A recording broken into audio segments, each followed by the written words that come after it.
네, 계속해서 두 번째 세션 진행하겠습니다. 두 번째 세션은 한국화학연구원 감염병 예방진단기술연구센터 김성준 박사님께서 좌장 맡아주시겠습니다. 박수로 환영해 주십시오.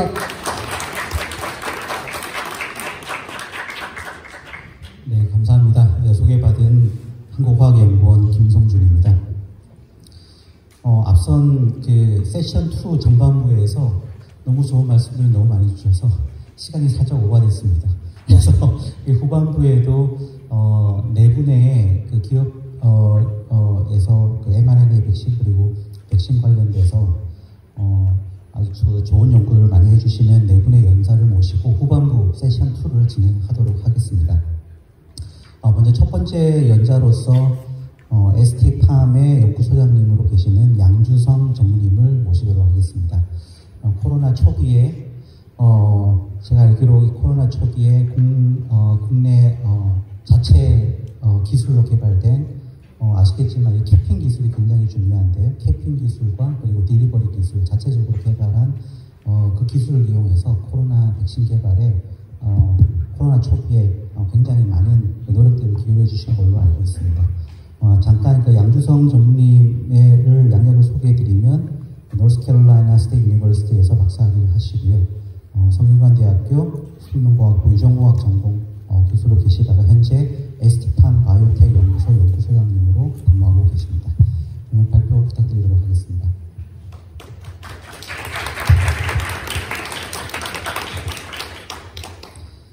예, 오늘 제1회 감염병 대응 연구개발 심포지움에 이렇게 저희 회사 기술을 소개할 수 있도록 기회를 주신 한국화염 감염병기술전략센터 그리고 한국미생물 생명공학회 운영위원님들께 감사를 드립니다. 오늘 제가 발표드릴 내용은 저희 회사가 보유하고 있는 이제 원천 기술로서 5' 캡 유사체와 LNP를 구성하고 있는 핵심 이온화 지질 이 두 가지의 물질을 이용을 해서 넥스트 팬데믹에 대해서 얼마나 빨리 우리가 대응할 수 있는지에 대한 전략에 대해서 공유를 드리고자 합니다. 오늘 이제 발표드릴 내용에는 이제 자사 내부 파이프라인인 코비드 백신이 두 가지가 있는데 비임상 면역원성 시험 결과라든가 임상 결과 이런 부분들은 임상 결과는 이제 10월 말 11월 초에 이제 발표를 드릴 예정이고요. 비임상 면역원성 결과는 이미 10월 달에 감염병 연구 포럼, 그 다음에 이제 송도바이오 포럼을 통해서 공유를 드린 바가 있습니다. 앞으로 이제 퍼블리케이션이라든가 이런 데를 통해서 자세히 공유를 드리도록 하겠습니다. 간략하게 저희 회사 기술 소개하기 전에 저희 ST팜은 동아 소시오 홀딩스에 소속된 회사로서 헬스케어 섹터의 이제 API, CDMO, CMO, CRO를 수행하는 회사입니다. 이 이외에도 뉴 드럭 디벨롭먼트를 수행을 하고 있고 동아 ST와 함께 소시오 홀딩스, ST팜 세 개 회사가 코스닥의 상장사입니다. 계열사 모두를 통해서 5,000명 이상의 임직원을 보유하고 있습니다. 전 세계에 분포하고 있는 ST팜 패밀리 회사들입니다. 본사는 서울에 있고 반월과 시화에 GMP 생산 시설을 가지고 있습니다. 유럽에는 두 개의 자회사가 있는데 에나페스 리서치 같은 경우에는 스페인에 있고 비임상 동물 안전성과 독성 시험을 수행을 해주는 CRO이고 그 다음에 이제 에나페스 서비스 같은 경우에는 조직 병리를 수행하는 회사입니다. 미국에는 이제 미국 법인이 있고 2021년 5월과 8월 달에 두 자회사를 설립을 하였습니다. R&D만 수행을 하는 회사입니다. 샌디에고에 있는 레바티오 테라피틱스에서는 엑스RNA, 즉 설큐로 RNA를 포함하고 있는 여러 다양한 엑스RNA 그리고 설큐로 RNA를 이용을 한 세포 치료를 개발해서 NKT셀 테라피틱스를 개발하는 R&D를 수행을 하고 있습니다. 오늘 버나젠에 대해서 좀 파이프라인에 대해서 소개를 드릴 텐데 버나젠은 애틀란타에 있는 회사로서 감염병 질환에 대한 mRNA 백신 파이프라인 13개를 가지고 있습니다. 그래서 전 세계적으로 지금 ST팜 임직원 수는 약 900명 이상이 되겠습니다. 저희 회사는 그 올리고뉴크레오타이드부터 엑스RNA까지에 이르는 유전자 치료제 CDMO를 영위하는 회사입니다. 여기에는 이제 non-clinical CRO 서비스부터 매뉴팩처링까지 1년 연속 선상에서 개발을 지원을 해드리고 있습니다. 지금 보시는 도면은 컴플라이언스 히스토리로서 저희 글로벌 고객사로부터 이제 그 인스펙션을 받은 그러한 EHS 인스펙션을 받은 그러한 예가 되겠고, 아래쪽은 FDA 5회, MFDS, PMDA를 포함해서 여러 레귤러토리 에이전시의 GMP 인스펙션을 받은 이력에 대해서 말씀을 드렸습니다. 오늘 말씀드릴 내용에 대해서는 mRNA 플랫폼 테크놀로지 이제 5'캡 유사체인 스마트캡, 그리고 이온화재질인 STLMP에 대해서 설명을 드리고, 매뉴팩처링 케이퍼빌리티에 대해서 이제 원료 물질 그리고 GMP 플랜트에 대해서 설명을 드리고, 이러한 기반 기술을 기반으로 해서 저희가 코비드 19에 대한 넥스트 팬데믹에 100일 만에 대응하고자 하는 그러한 전략에 대해서 설명을 드리겠습니다. 저희 회사가 mRNA 그 백신을 개발하게 된 동기는 2021년도 1월 5일에 머스터드 시드 프로젝트라고 해서 프로젝트 M을 개시를 하였습니다. 그 이유는 20년도 12월 달에 자국민을 맞출 수 있는 그런 코비드 백신을 확보할 수가 없어서 정부가 애쓰고 있을 때 저희 회사에서 1월 5일 날 모여서 우리 코비드 mRNA 백신을 만들자라고 결정을 하였습니다. 1단계에서는 저희가 코어 mRNA 테크놀로지를 개발하고 코비드 19 mRNA 백신을 개발하는 것이었습니다. 저희 R&D는 2018년도부터 개시가 되었고, 그 결과 2020년도에 10월 달에 5'캡 유사체, 즉 등록 상표되어진 이름으로 스마트캡이라는 5'캡 유사체가 2020년 10월 달에 특허 출원이 되었고, 30개의 유사체로 구성되어진 캐핑 라이벌 스프링 시스템을 보유하고 있습니다. 리피드 나노 파티클은 코비드-19 백신 개발에 한정되어서 인라이센싱하는 제네번트 LNP를 사용하고 있고, 나머지 STLNP 자사가 개발한 STLNP인 경우에는 CDMO 사업에 적용하고 있습니다.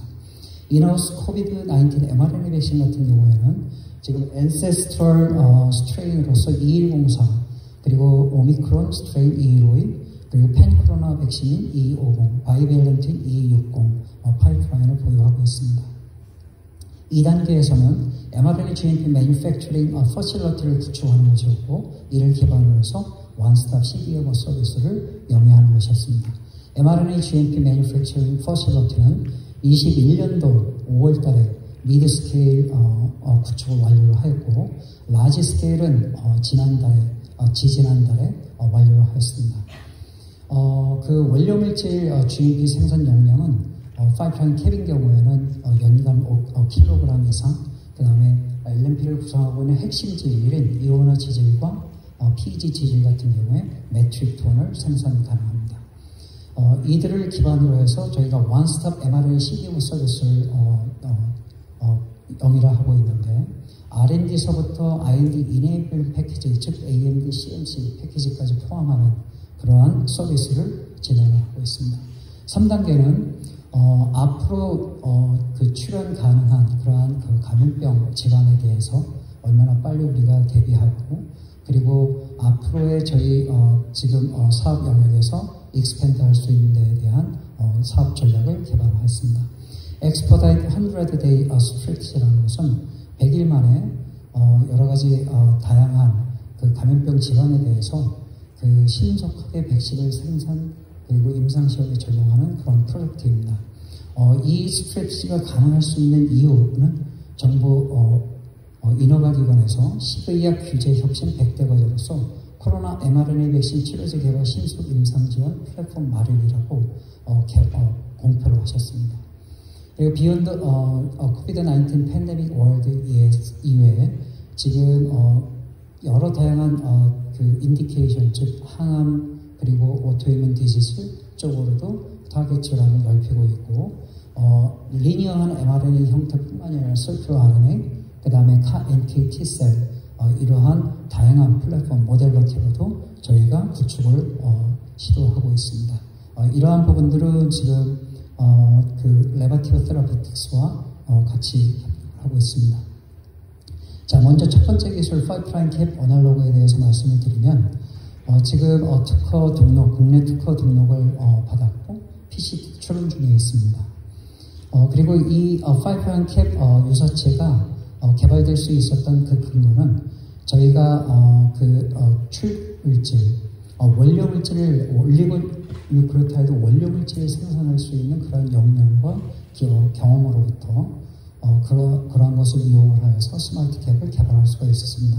현재 분말과 액상 제형이 12개월 이상 실온에서 안정하다라고 확인이 되었고, 저희가 30개 이상의 캡 유사체로 구성되어진 캐핑 라이브러리 스크리닝 시스템은 고객사가 개발하고자 하는 타겟 질환에 대해서 가장 적절한 그리고 포턴트한 그러한 CDS 단백질 발현을 확인할 수 있는 캡을 스크리닝 할 수 있는 그러한 시스템이 되겠습니다.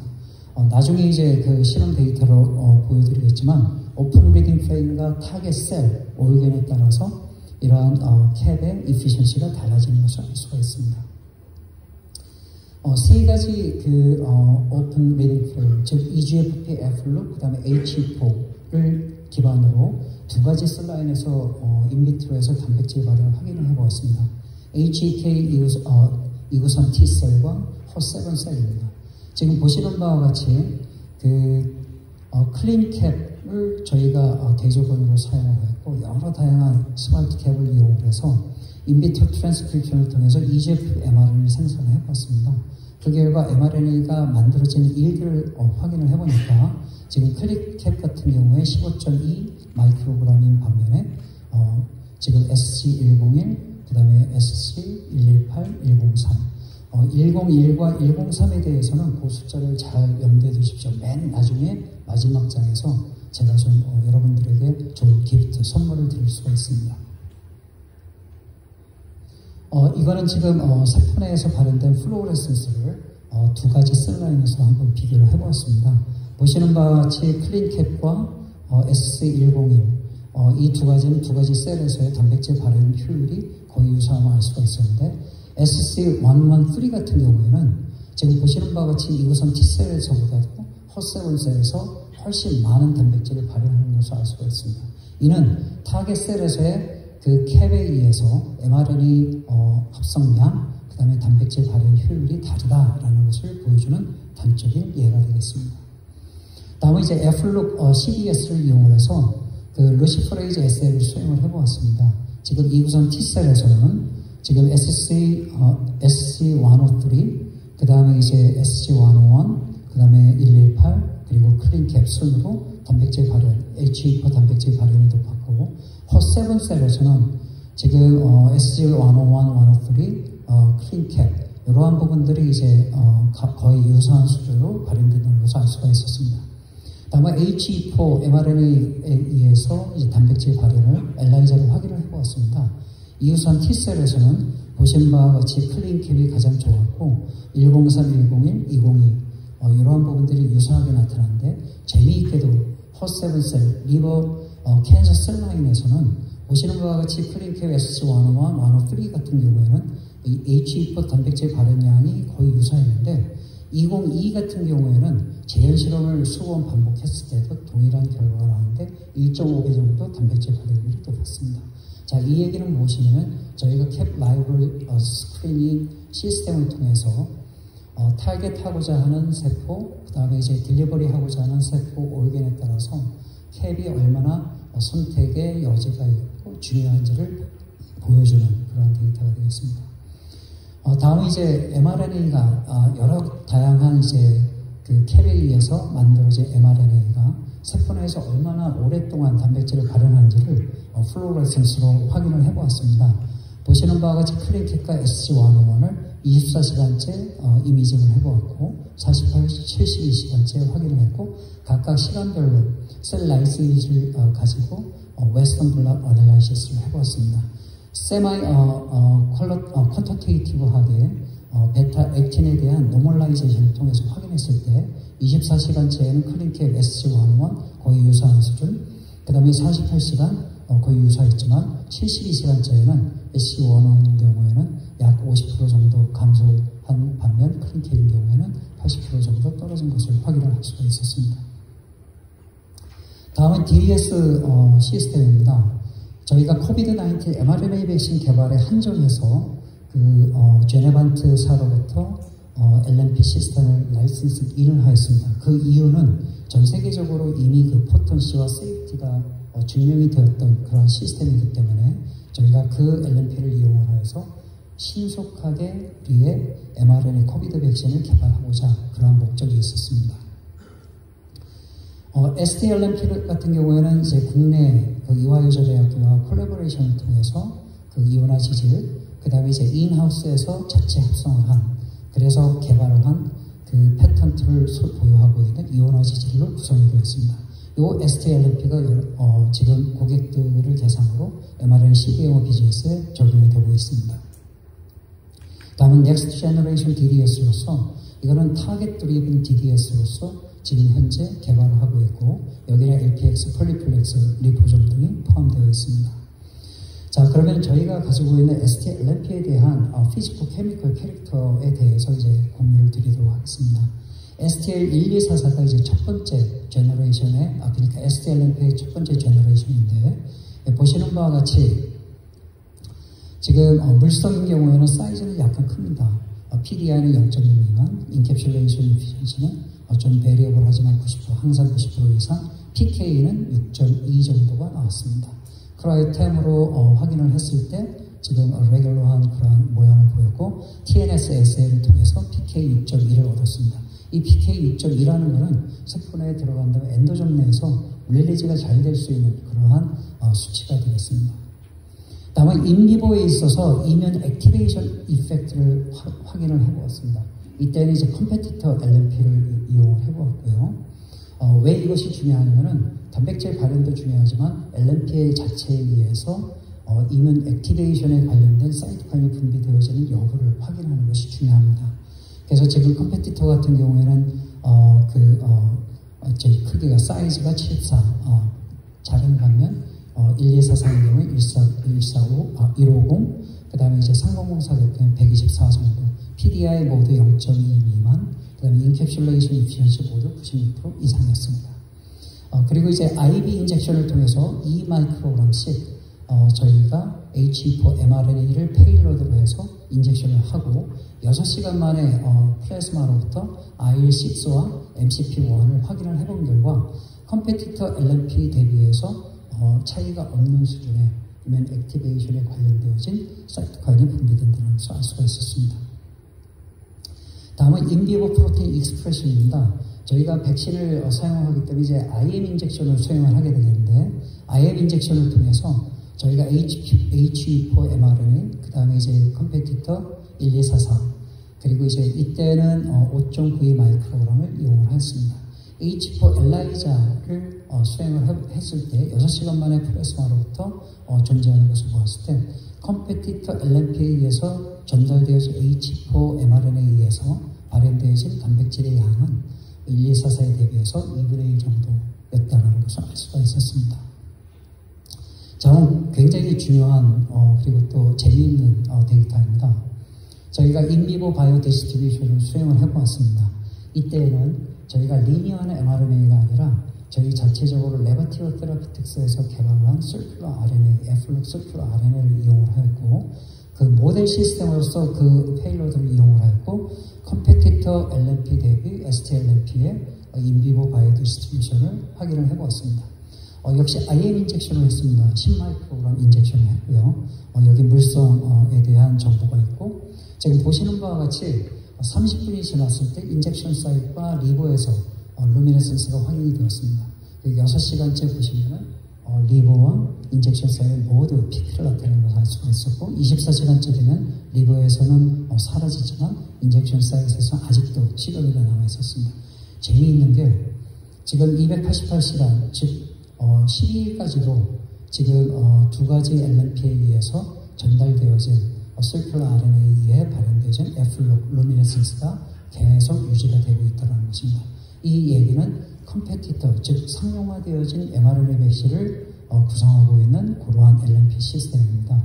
그래서 그 시스템에 못지않은 인비보 딜리버리 이피션시가 좋다라는 사실을 알 수가 있었습니다. 다음으로 이제 매니팩처링 커패시티에 대해서 말씀드리겠습니다. 저희가 스마트 캡과 이제 그 원료 물질에 대한 생산 역량이 있는데 저희는 올리고뉴클레오타이드에 대한 CDMO 사업이 저희 주 매출원입니다. 그래서 거기로부터 이제 그 확보되어진 경험과 역량을 기반으로 해서 지금 컨티뉴어스 플로우 테크놀로지, 그 다음에 이제 효소 반응, 그리고 시뮬레이티드 무빙 베드 정제 공정을 통해서 저희가 파이프라인 캡 유사체를 만들 수가 있었습니다. 여러 가지 지금 여기 트라이링크의 캡이다라고 말씀 안 드렸지만 트라이링크의 캡조차도 저희가 연간 킬로그램 이상 생산이 가능하고 넌 GMP, GMP 그레이드의 중간 체험, 그 다음에 프로덕트까지 생산이 가능합니다. 다음은 이제 그 LNP를 구성하고 있는 두 개의 핵심 지질이 이온화 지질과 PEG 지질이 되겠습니다. 이 두 가지 지질에 대해서 저희는 GMP-like 또는 GMP 컨디션으로 생산을 하고 있습니다. 원료 물질은 지금 국내 그 파트너사로부터 안정적으로 공급을 받고 있고요. 그리고 이제 그 보시는 바와 같이 지금 현재 생산 용량은 ALC 0315 ALC 붙은 것이 파이자의 이온화 지질과 이제 PEG 지질이 되겠고 SM252가 바로 이제 모더나의 이온화 지질, 그 다음에 PEG 지질이 되겠습니다. 두 회사의 각각 이온화 지질, PEG 지질이 연간 3메트릭톤 그리고 1메트릭톤 각각 생산이 가능하게 되어 있습니다. 다음은 이제 매니팩처링 퍼실리티입니다. 저희는 이제 미드 스케일부터 커머셜 스케일까지 다 구비를 완료하고 이 자체는 이제 GMP 컨디션에서 FDA GMP 가이드라인에 맞는 그런 GMP 컨디션으로 생산이 가능합니다. 지금 이 조감도는 반월 캠퍼스입니다. 그 중에 이제 옐로우, 노란색 점선으로 나타나 있는 요 mRNA 플랜트가 바로 mRNA 생산 전용동이 되겠고 여기서 생산 가능한 이제 그 스케일 같은 경우는 R&D 스케일 같은 경우에는 이제 non-clinical animal study까지 생산이 가능하겠고요. 미드 스케일은 이제 네이키드 mRNA의 경우에 이제 연간 300g, LNP 인캡슐레이드 mRNA의 경우 200g, 커머셜 스케일인 경우에는 3kg, 1.5kg, 파이자의 그 코비드 백신 도우주로 생각했을 때 약 4,500만 도우주가 되겠습니다. 자, 그러면 이러한 플랫폼을 기반으로 해서 어떻게 저희가 코비드-19 팬데믹 이후에 그 전략을 가지고 있느냐. 자, 지금 이 슬라이드는 Sorry, the pandemic isn't over. 제가 한 얘기가 아닙니다. 지금 여기 그 코베리언츠라는 웹사이트를 보시면 지금 실시간으로 전 세계에 이제 그 확인되어지고 있는 SARS-CoV-2에 대한 베리언트 정보가 나와 있습니다. 지금 보시는 바와 같이 현재 전파가 되고 있는 XBB 1.5 그리고 XBB 1.16 점점 이제 시간적으로 좀 뒤로 가면서 새로 나타나는 그런 변이가 되겠습니다. XBB 1.9 그리고 현재 EG 5.1이 4월 이후로부터 지금 전파가 유지가 되고 있습니다. 이는 이제 일본, 중국, 한국 그리고 유럽에 있어서의 3개사, 미국에 있어서의 프리퀀시만을 조사를 한 것입니다. 자, 요 지금 개통도는 지금 현재 그 전파되고 있는 그 변이 바이러스에 대한 개통도입니다. XBB 계열의 오미크론으로부터 지금 보시는 바가 아까 말씀드렸던 1.5, 1.16, EG 5.1이 이제 나타났고요. 이와는 달리 지금 오미크론 BA2 계열로부터 BA2.86가 나타났습니다. 이거는 금년 5월에서 6월달 정도에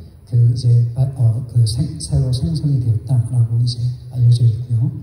지금 보시는 바와 같이 엔티제닉 카르토그램을 보시면은 지금 BA2.86 같은 경우에는 BA 계열, XBB 계열의 항원군과는 별도로 다른 별도의 항원군을 형성을 하고 있습니다.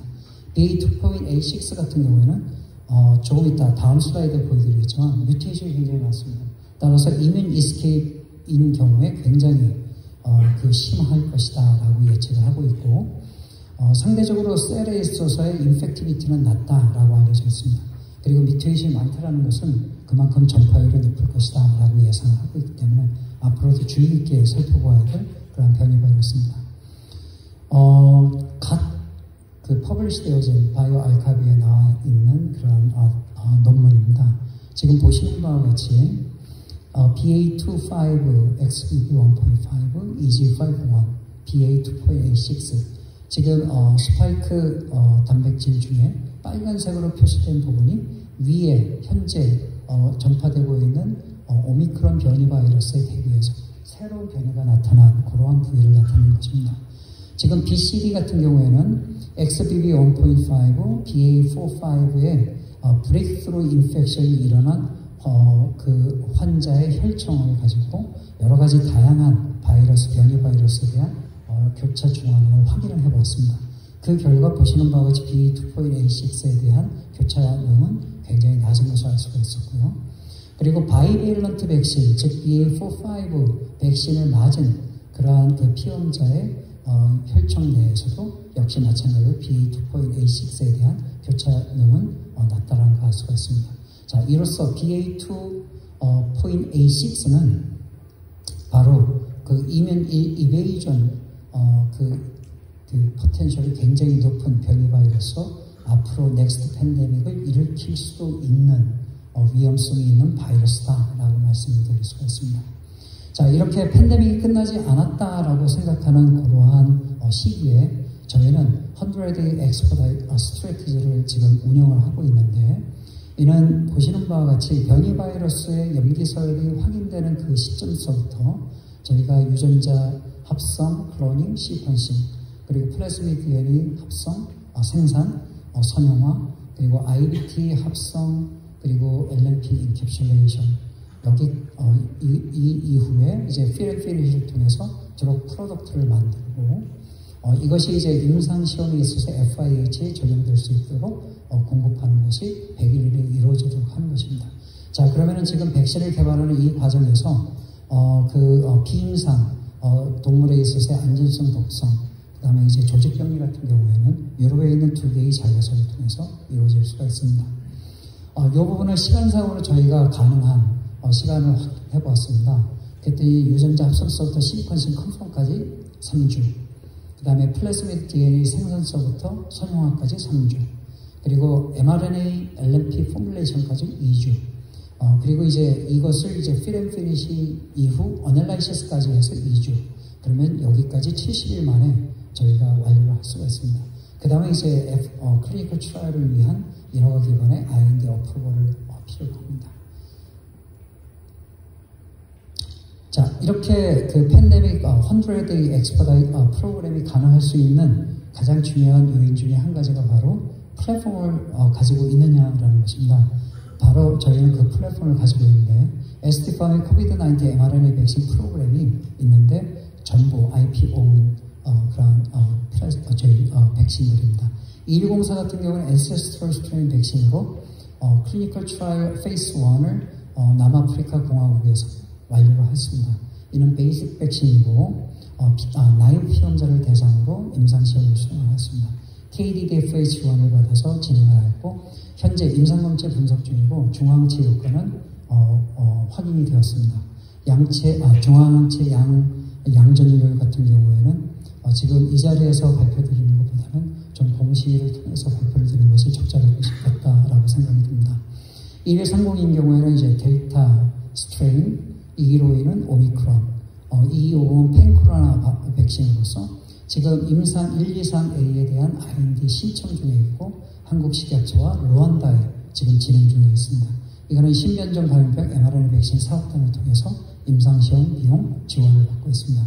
이 요건 같은 경우에는 저희가 123사를 통해서 확인을 확보를 한 스파이크, 즉 Ancestral Delta, 오미크론, BA.4.5, XBB.1.5 이러한 것들을 믹스 매치를 통해서 이가 백신을 얼마든지 만들 수가 있습니다.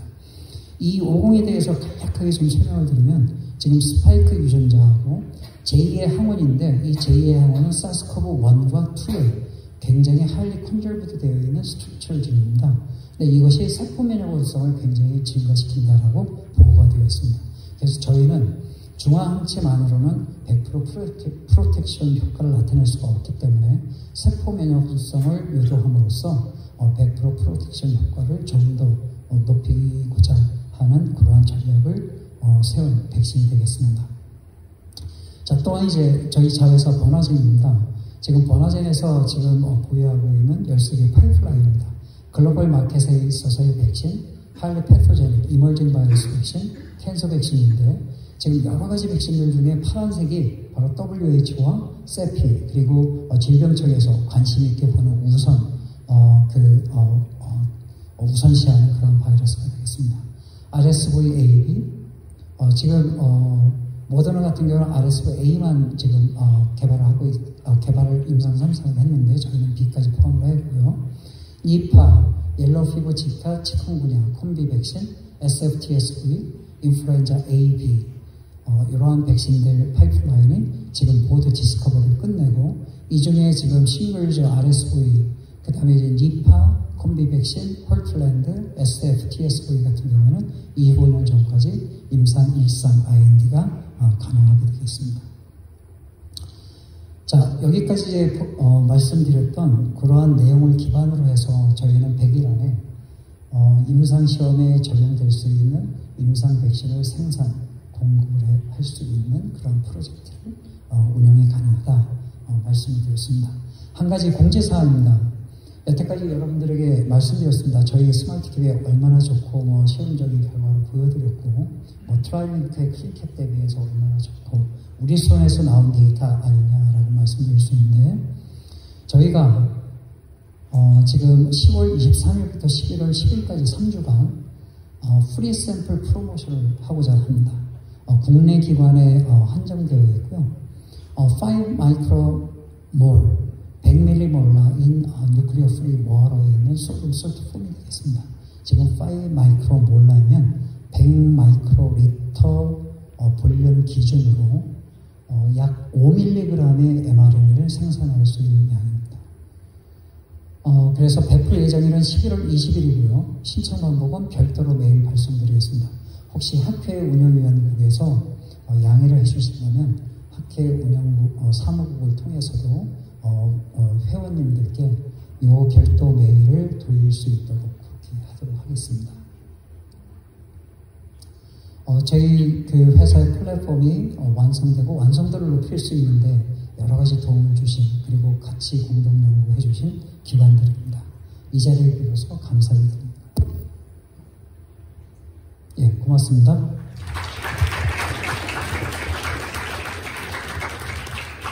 네, ST팜에서 구축하셨던 그 플랫폼, 중요한 플랫폼에 대해서도 소개를 해주시고 또 그 플랫폼을 이용해서 지금 감염병에 대해서 백신 개발하는 내용을 포괄적으로 잘 준비를 발표를 해주셨습니다. 플로우에서 한두 개 정도 질문을 받을 수 있을 것 같습니다. 질문 있으신 분은 질문 부탁드리겠습니다. 네.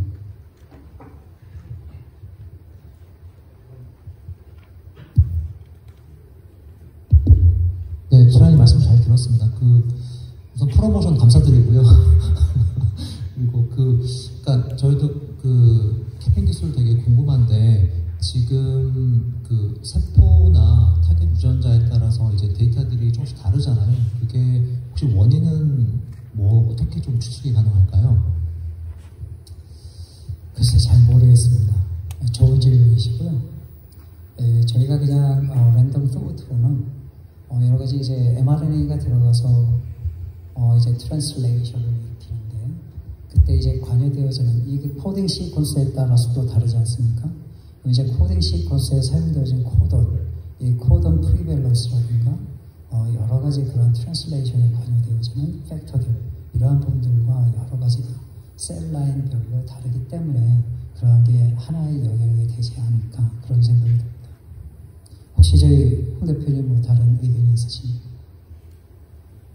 많이 궁금한데 저도 고민을 좀 해봐야 될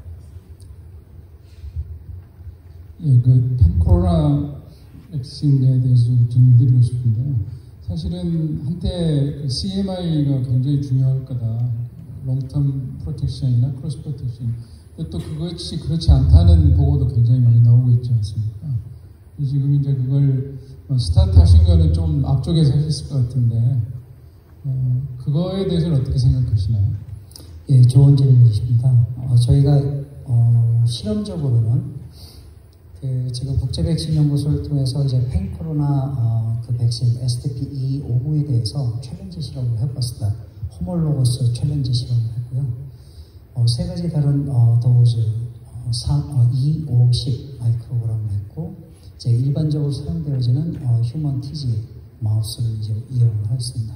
근데 이 마이크로그램에서조차도 100% 프로텍션 이피션시를 나타냈고, 폐에 있어서 이제 레지디얼 바이러스도 TCID50로 이제 플랫포밍 유닛으로 확인했을 때 제로로 나타났고요.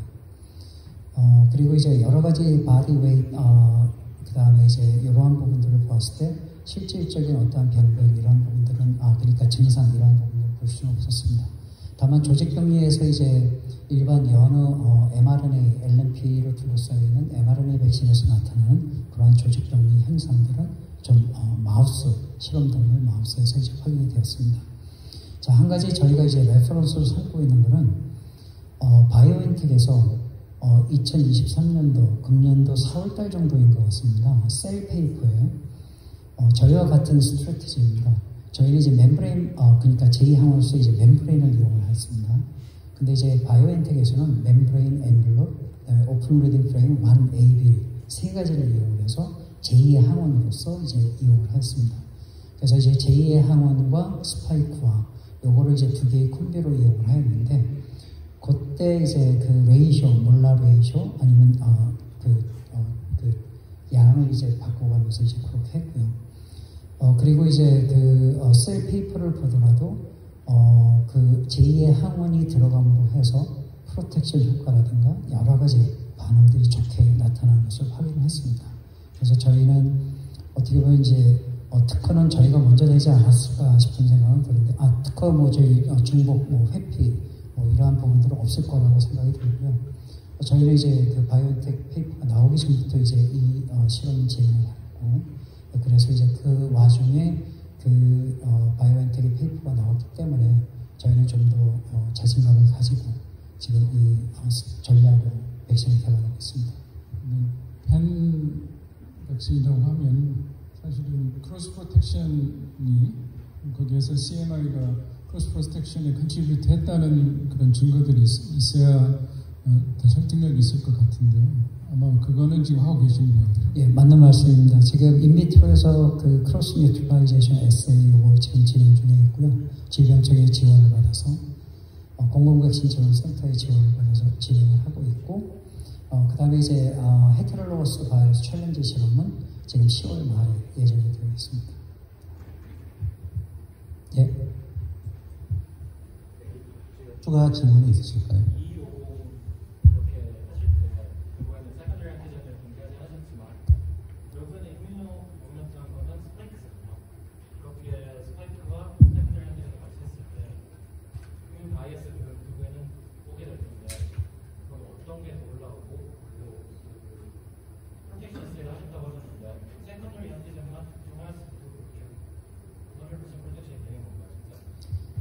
좋은 질문인데요. 저희 에스펙트는 이제 임상 백신 개발을 하는 데 있어서 엔드포인트가 무엇이냐 이거를 이제 명확하게 이제 설정을 했습니다. 그거는 뭐냐면은 세컨 엔티전을 추가함으로 해서 스파이크 단백질에 의해서 유도되어진 중화항체의 역과 그 다음에 이제 방어율 이러한 부분들을 이제 엔드포인트로 잡았고요.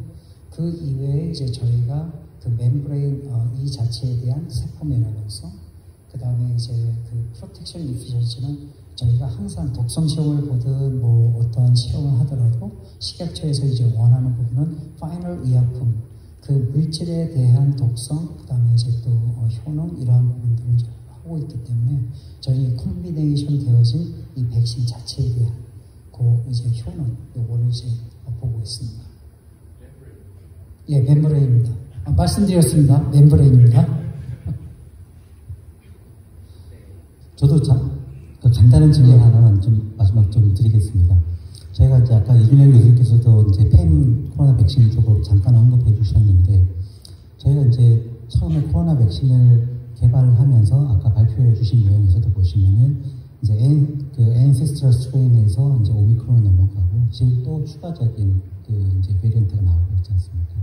근데 저희가 마지막에 이제 발표 슬라이드 이제 바이밸런트 백신을 개발하신다고 표현해 주셨고 또 어떤 기업에서는 이제 멀티밸런트도 하겠다 뭐 이런 내용들을 말씀하시는데 저희가 예를 들어서 인플루엔자 같은 경우는 A타입, B타입에서 이제 4가 백신을 저희가 받고 있으니까 근데 이제 시즈널하게 4가 스트레인들이 이제 계속 돌고 있는 상황인 거죠. 그런데 사스코비2 같은 경우는 이게 이제 S 스트레인은 지금 돌지 않고 이미 변이된 변이체만 지금 전 세계적으로 돌고 있는 상황이지 않습니까? 그러면은 새롭게 계속 변이가 되는 그 변이종에 대한 새로운 백신을 개발하는 게 조금 생각을 달리하면 바이밸런트나 멀티밸런트가 아니라 그냥 새롭게 만들어진 그 변이가 일어나는 변이주에 대한 신속한 mRNA 백신만 만들면 모노밸런트로 만들게 되면 계속 예방이 될 수 있는 부분들이 아닐까라도 생각이 드는데 좀 엉뚱한 생각일 수도 있는데 혹시 어떻게 생각하시는지요? 네, 맞는 말씀이시고요. 여기 앉아 계신 김혜정 생물체적 과장님께서도 그 내용 아이디어에 대해서는 역설을 하시는 부분입니다. 그 이유 중에 한 가지는 지금 우한 아이솔레이트에 의한 스파이크 백신에 의해서 임프린팅이라는 그러한 그 면역 반응이 이제 그 보고가 되었습니다. 그래서 WHO에서도 이제는 그 우한 아이솔레이트에 의한 그 스파이크 백신을 쓰지 말아라 그 얘기가 있었고요. 그러한 점에서 이 모더나가 감염병 예방 백신에서 이제 감염병 연구 포럼에서 자기네들 그 스파이크에 의한 그 듀러빌리티가 굉장히 좋다라고 이제 굉장히 그 자랑을 하더라고요. 그래서 제가 그때 어떤 질문을 했냐면 지금 그러한 임플린팅 이러한 부분들이 문제가 되고 있는데 그게 과연 오랫동안 유지가 됨으로써 중화항체가 계속 만들어진다면 후속적으로 새로 변이 바이러스에 대응하는 새로운 mRNA 백신을 맞는다라고 했을 때 그때는 어떻게 되겠느냐 그랬더니 그때 굉장히 좋은 질문이다라고 하면서 즉답은 좀 피했었습니다. 그래서 지금 말씀하신 것처럼 WHO도 그렇고 미국도 그렇고 지금 단가 백신으로 지금 가는 추세입니다. 그러한 추세에서 과연 우리처럼 그 팬코로나 혼합 백신을 개발할 이유가 있느냐라고 이제 하겠지만 아시겠지만은 지금 플랫폼을 가지고 있고 그러한 플랫폼을 기반으로 해서 100일 이내에 그 인허가 기관의 IND 승인을 받아서 FIH까지 100일 이내에 할 수 있는 이 시간이 그러니까 이 역량 또는 이거를 할 수 있는 그런 회사가 그렇게 많지는 않은 것 같고요. 거의 뭐 한국에서는 없고 그리고 이제 그렇게 되려면은 지금 현재 진행 중에 있는 저희 아까 ancestral 그 임상 1상을 끝냈던 이러한 백신에 대한 그 임상 시험 이러한 부분들이 모든 게 지금 정부의 그 지원과 맞물려 있습니다. 그래서 그러한 부분에서 좀 아쉬운 부분이 있고요. 말씀하셨던 그 아이디어는 지금 WHO 그다음에 NFTS에서도 인정을 하는 그리고 권고하시는 그런 사항이 되겠습니다. 많이 지났습니다. 지금까지 발표를 해주신 ST팜의 양주성 전문님께 큰 박수 부탁드리겠습니다. 감사합니다. 고맙습니다. 네. 다음 연자를 소개시켜드리도록 하겠습니다. 다음 연자분은 유바이오로직스의 이정윤 차장님이십니다.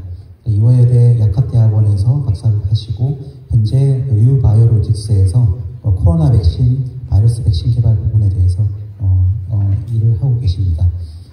아시는 것처럼 이제 유바이오로직스에서도 코로나 백신 임상 3상까지 진행하신 걸로 이렇게 언론에도 많이 보고되고 있는데 아마도 오늘 유바이오로직스에서 감염병 대응에서 구축한 플랫폼에 대해서 설명해 주실 거라고 생각이 듭니다. 네, 그럼 큰 박수로 부탁드리겠습니다. 네, 안녕하세요. 저는 유바이오로직스 백신연구회 이정윤이라고 합니다. 네, 반갑습니다.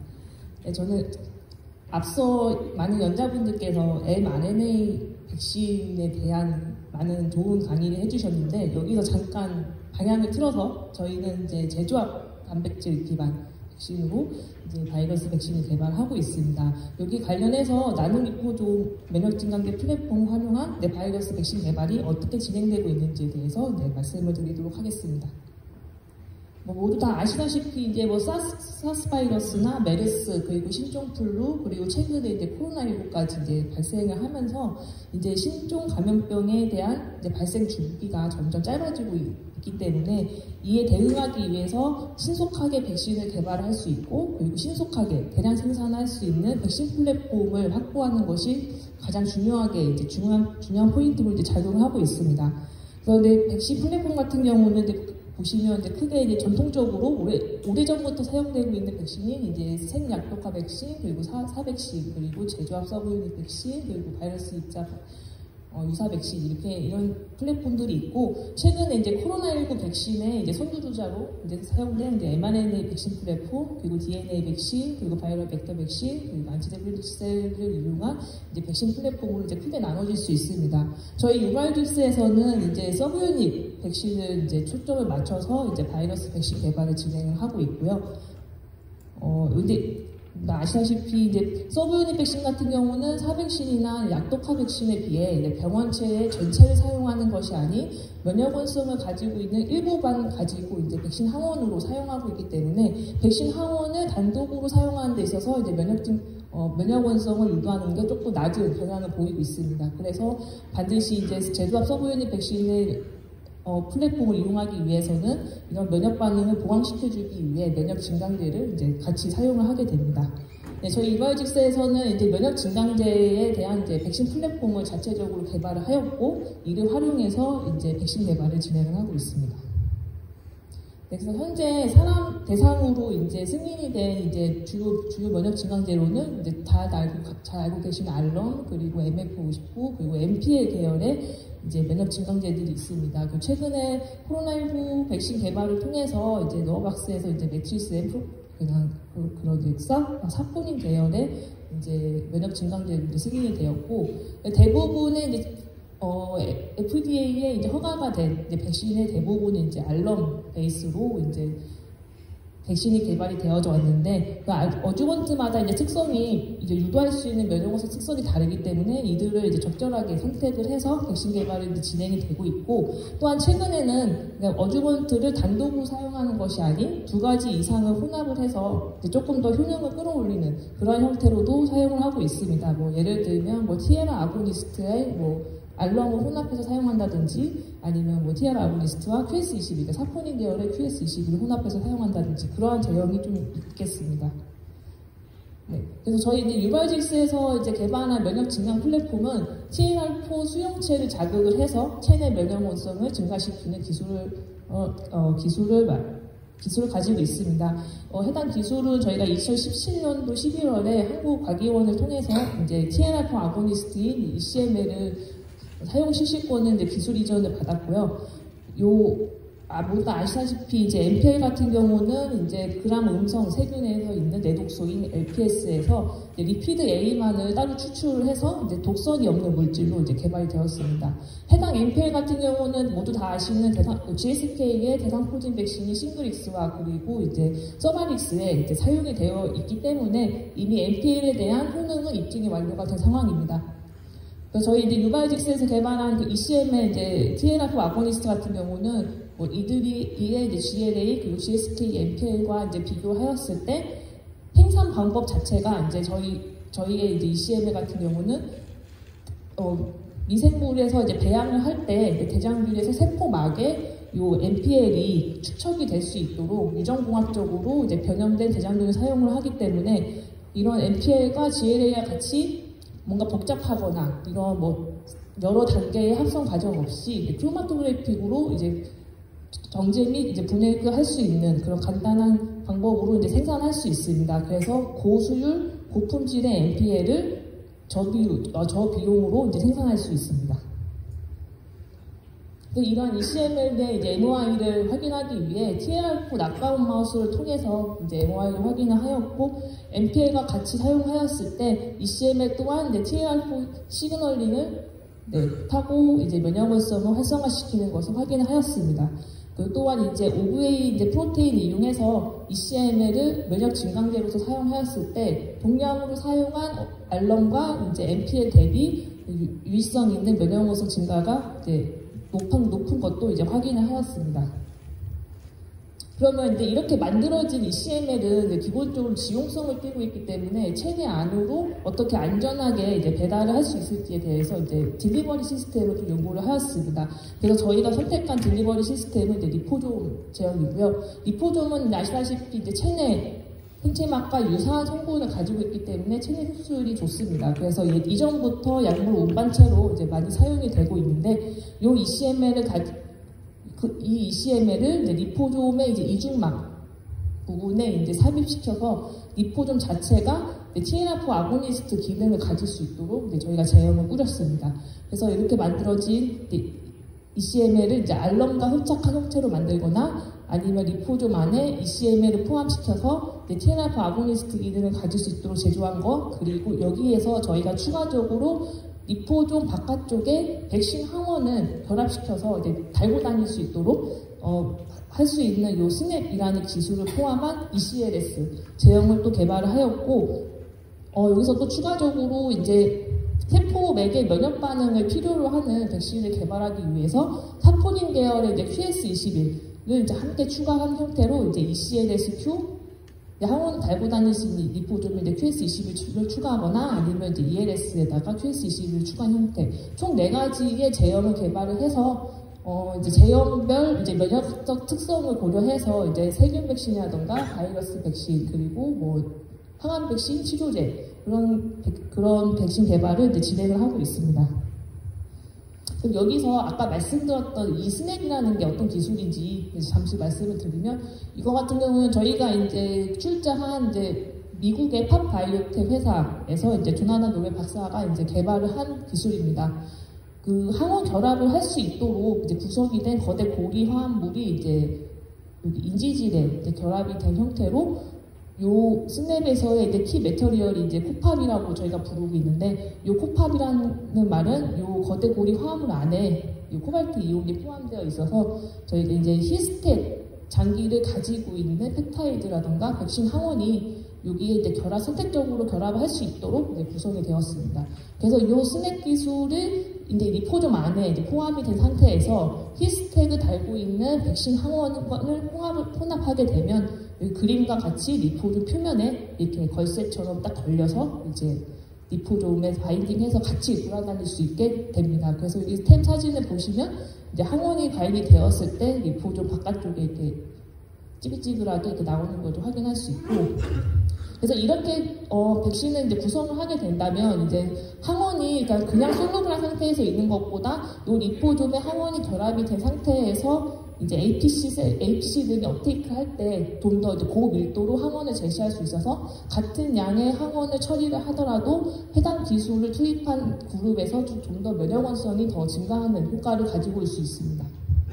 또한 이런 기술은 옆에 그림 보시면 하나의 리포솜에 서로 다른 항원을 여러 개 혼합시켜가지고 이렇게 멀티발렌트 파티클처럼도 이제 응용을 할 수 있습니다. 그래서 이렇게 MPL과 요 코팝 기술을 포함하고 있는 제형을 가지고 이제 말라리아 백신, 그리고 HIV 백신, 그리고 라임 디지즈 백신, 그리고 인플루엔자 백신에서의 효능을 평가하였을 때 코팝이나 아니면 다른 어주번트에 비해서 코팝과 이제 MPL을 가지고 있는 제형이 면역원성 유불능이 가장 뛰어난 것을 확인하였습니다. 그래서 이렇게 이제 저희가 리포솜 제형 안에 이제 TNF 아고니스트인 ECML과 그리고 항원을 바깥쪽에 결합할 수 있는 이제 스냅 기술이 포함이 된 리포솜 제형을 하나 제조를 하여서 이제 하나의 면역 증강제 플랫폼화를 시켰고, 해당 플랫폼을 가지고 저희가 이제 여러 바이러스 백신 개발을 진행하고 있습니다. 그중 첫 번째로 이제 모두 다 아시는 저희가 이제 개발한 코로나19 백신이 뉴코베19 백신이 요 ECLS 플랫폼을 사용을 해서 임상 3상까지 들어간 첫 번째 백신입니다.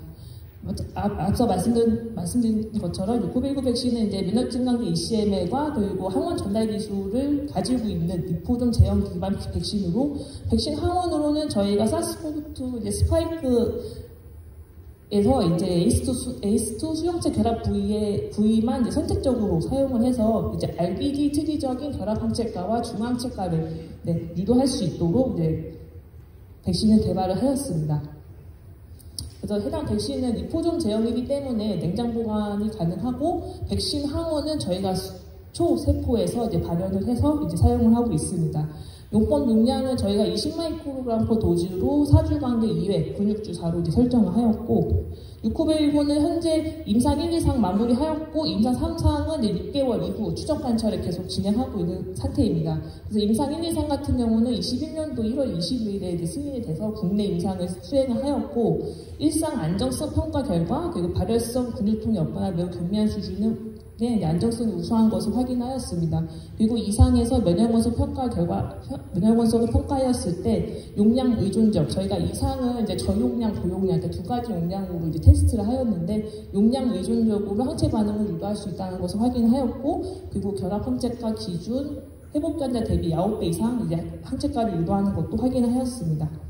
현재 임상 3상은 국내에서는 이제 진행하지 못하고 이제 글로벌 멀티 사이트에서 진행을 하였습니다.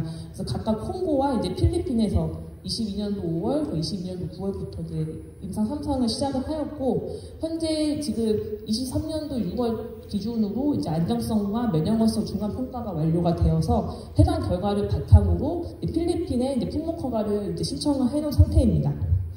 임상 3상 같은 경우는 이제 대조 백신을 사용을 하게 되는데 이때 저희가 이제 WHO 이제 EU에 등재되어 있는 아데노바이러스 벡터 기반의 백신을 사용을 하였습니다. 그래서 임상 개요는 아까 이렇게 좀 정리를 할 수 있고 3상 같은 경우는 콩고와 필리핀 합해서 총 5,300명 기준으로 이제 임상이 진행되었습니다. 네, 임상 2상 결과에 대해서 말씀드리겠습니다. 임상 2상 결과는 저희가 그 BMC 저널에 이제 퍼블리시가 되어 있는 상태고, 저용량 100명, 고용량 100명, 그리고 위약대조고 30명 기준으로 이제 안정성과 면역원소 평가를 진행을 하였습니다. 그래서 면역원소 결과를 보시면 위약대조군 대비 용량 의존적 그리고 접종 횟수에 따라서 이제 면역원성이 결합항체가가 증가하는 경향을 확인할 수 있었고 중화항체가 역시 이제 용량 의존적 그리고 접종 횟수에 따라서 이제 중화항체가도 증가하는 경향을 보이는 것을 확인할 수 있었습니다. 또한 세이프티 데이터를 보시면 1차 접종 후에 조금 이제 세이프티가 좀 나빠지는 경향을 보이긴 했지만 그래도 용량별 그리고 접종 횟수에 따른 이상 반응은 관찰되지 않았고 그리고 추적 관찰을 통해서도 이상 반응이 관찰되지 않아서 임상 1, 2상 결과를 통해 6919가 사람한테 있어서 이제 독성이 없고 이제 안전한 이제 백신임을 이제 확인을 하였습니다.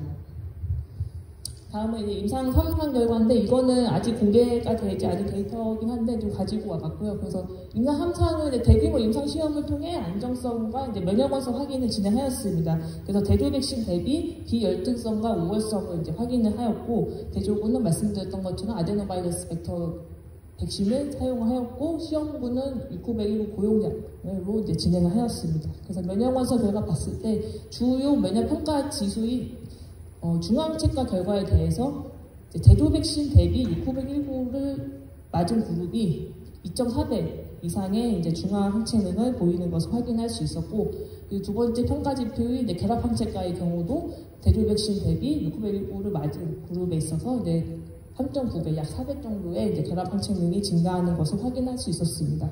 또한 여기에서 이제 저희가 이제 65세 이상의 고령에서도 이제 중화항체가나 결합항체가를 비교하였을 때 대조 백신 대비 6919를 맞은 그룹에 대해서 2배 이상의 이제 이런 두 배 이상의 면역원성이 증가하는 것을 통해서 이제 고령자에 대해서도 이제 적용 가능하다는 것도 확인할 수 있었고 저희가 추가적으로 이제 이 당시에는 이제 BA.5가 유행하고 있어서 이제 BA.5 오미크론 BA.5에 대한 면역원소 평가도 추가적으로 진행을 하였는데 해당 결과 역시 제조 백신 대비 1919를 투여받은 그룹이 2배 이상의 이런 오미크론 BA.5에 대한 면역원성을 유도했다는 것을 확인할 수 있었습니다.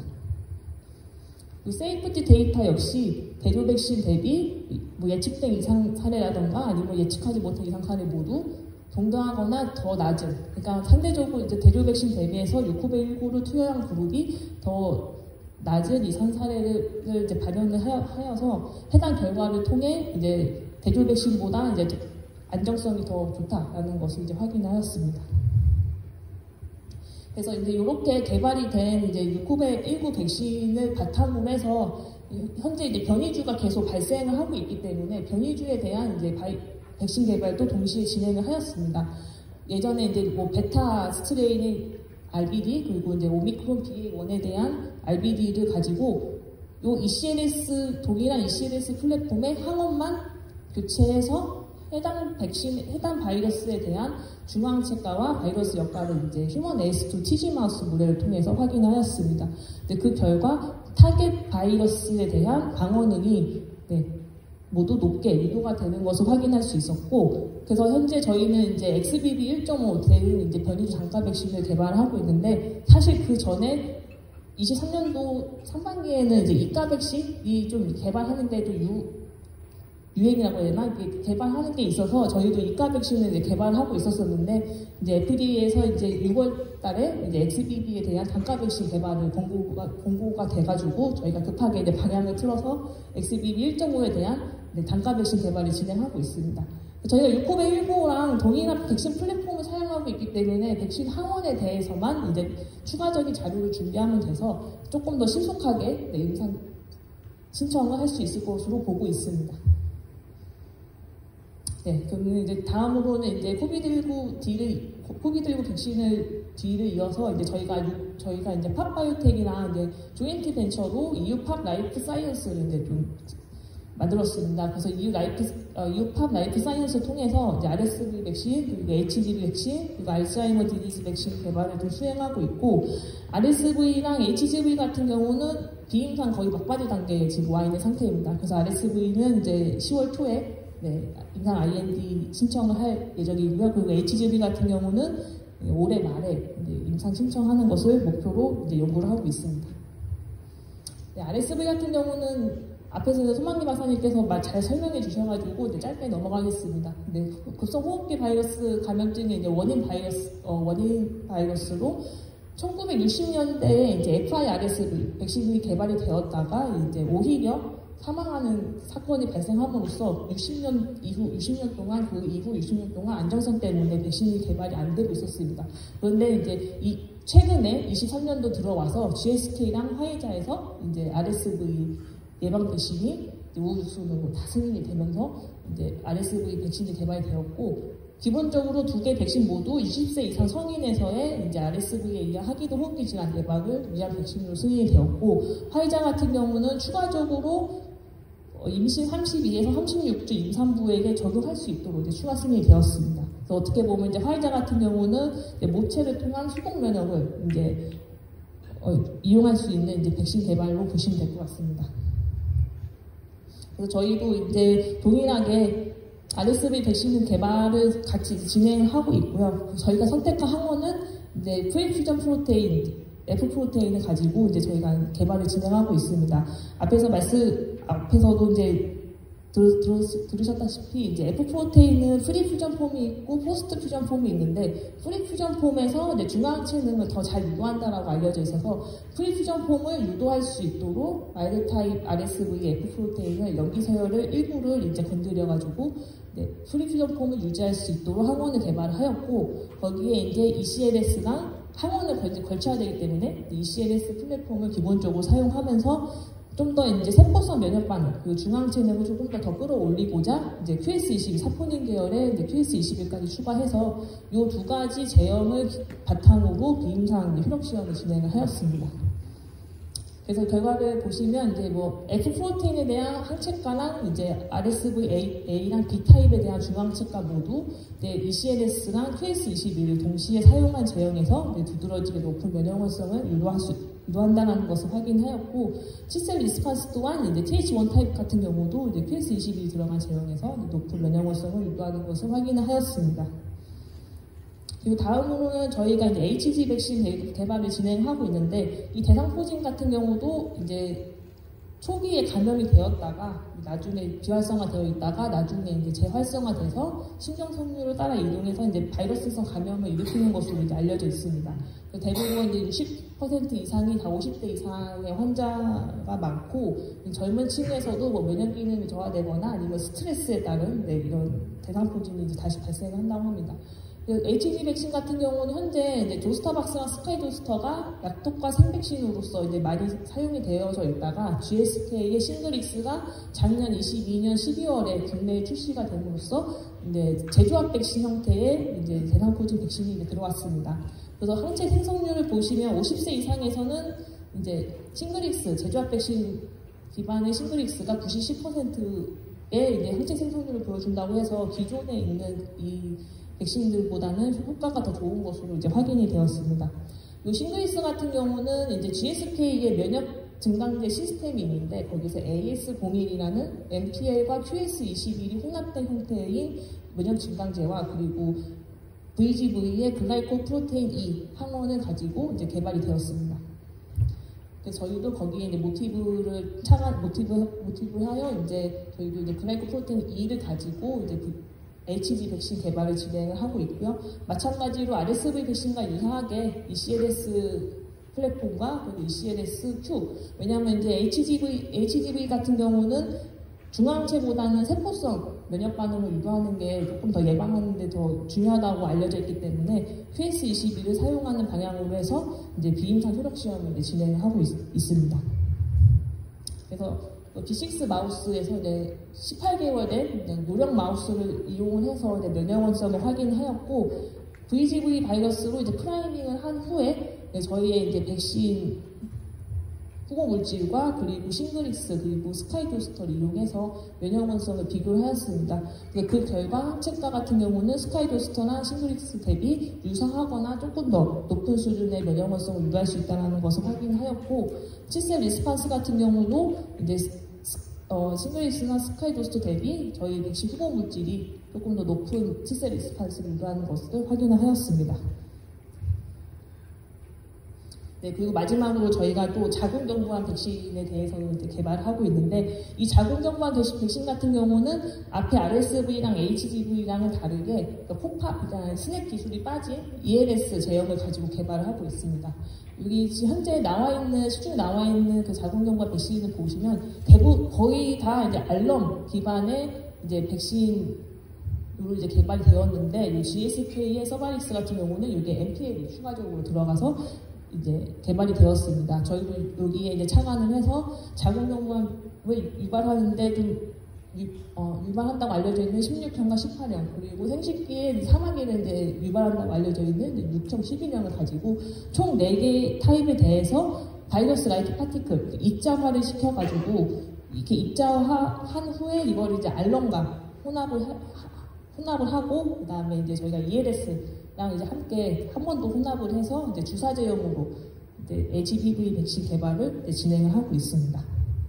이거 같은 경우도 이제 4가 백신이 될 텐데 각 6형, 18형, 16형, 18형, 6형, 11형에 대해서 각각 항체가 중항체가 모두 이제 알럼과 ECML을 동시에 포함하고 있는 제형에서 높은 면역원성을 유도하는 것을 확인하였습니다.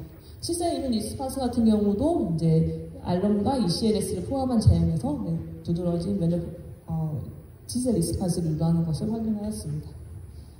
네, 여기까지 좀 백신 개발 현황을 좀 정리를 하자면 현재 저희가 이제 TNR4 아고니스트인 ECML과 그리고 항원 결합 등을 가질 수 있는 스냅 기술 그리고 저희가 이제 전통적인 알럼을 같이 사용을 해서 총 4개의 이제 면역 증강제 플랫폼을 개발하였고 각 백신 타겟별로 필요한 면역원성을 고려를 해서 적절한 플랫폼을 선택을 해서 이제 개발을 진행을 하고 있습니다.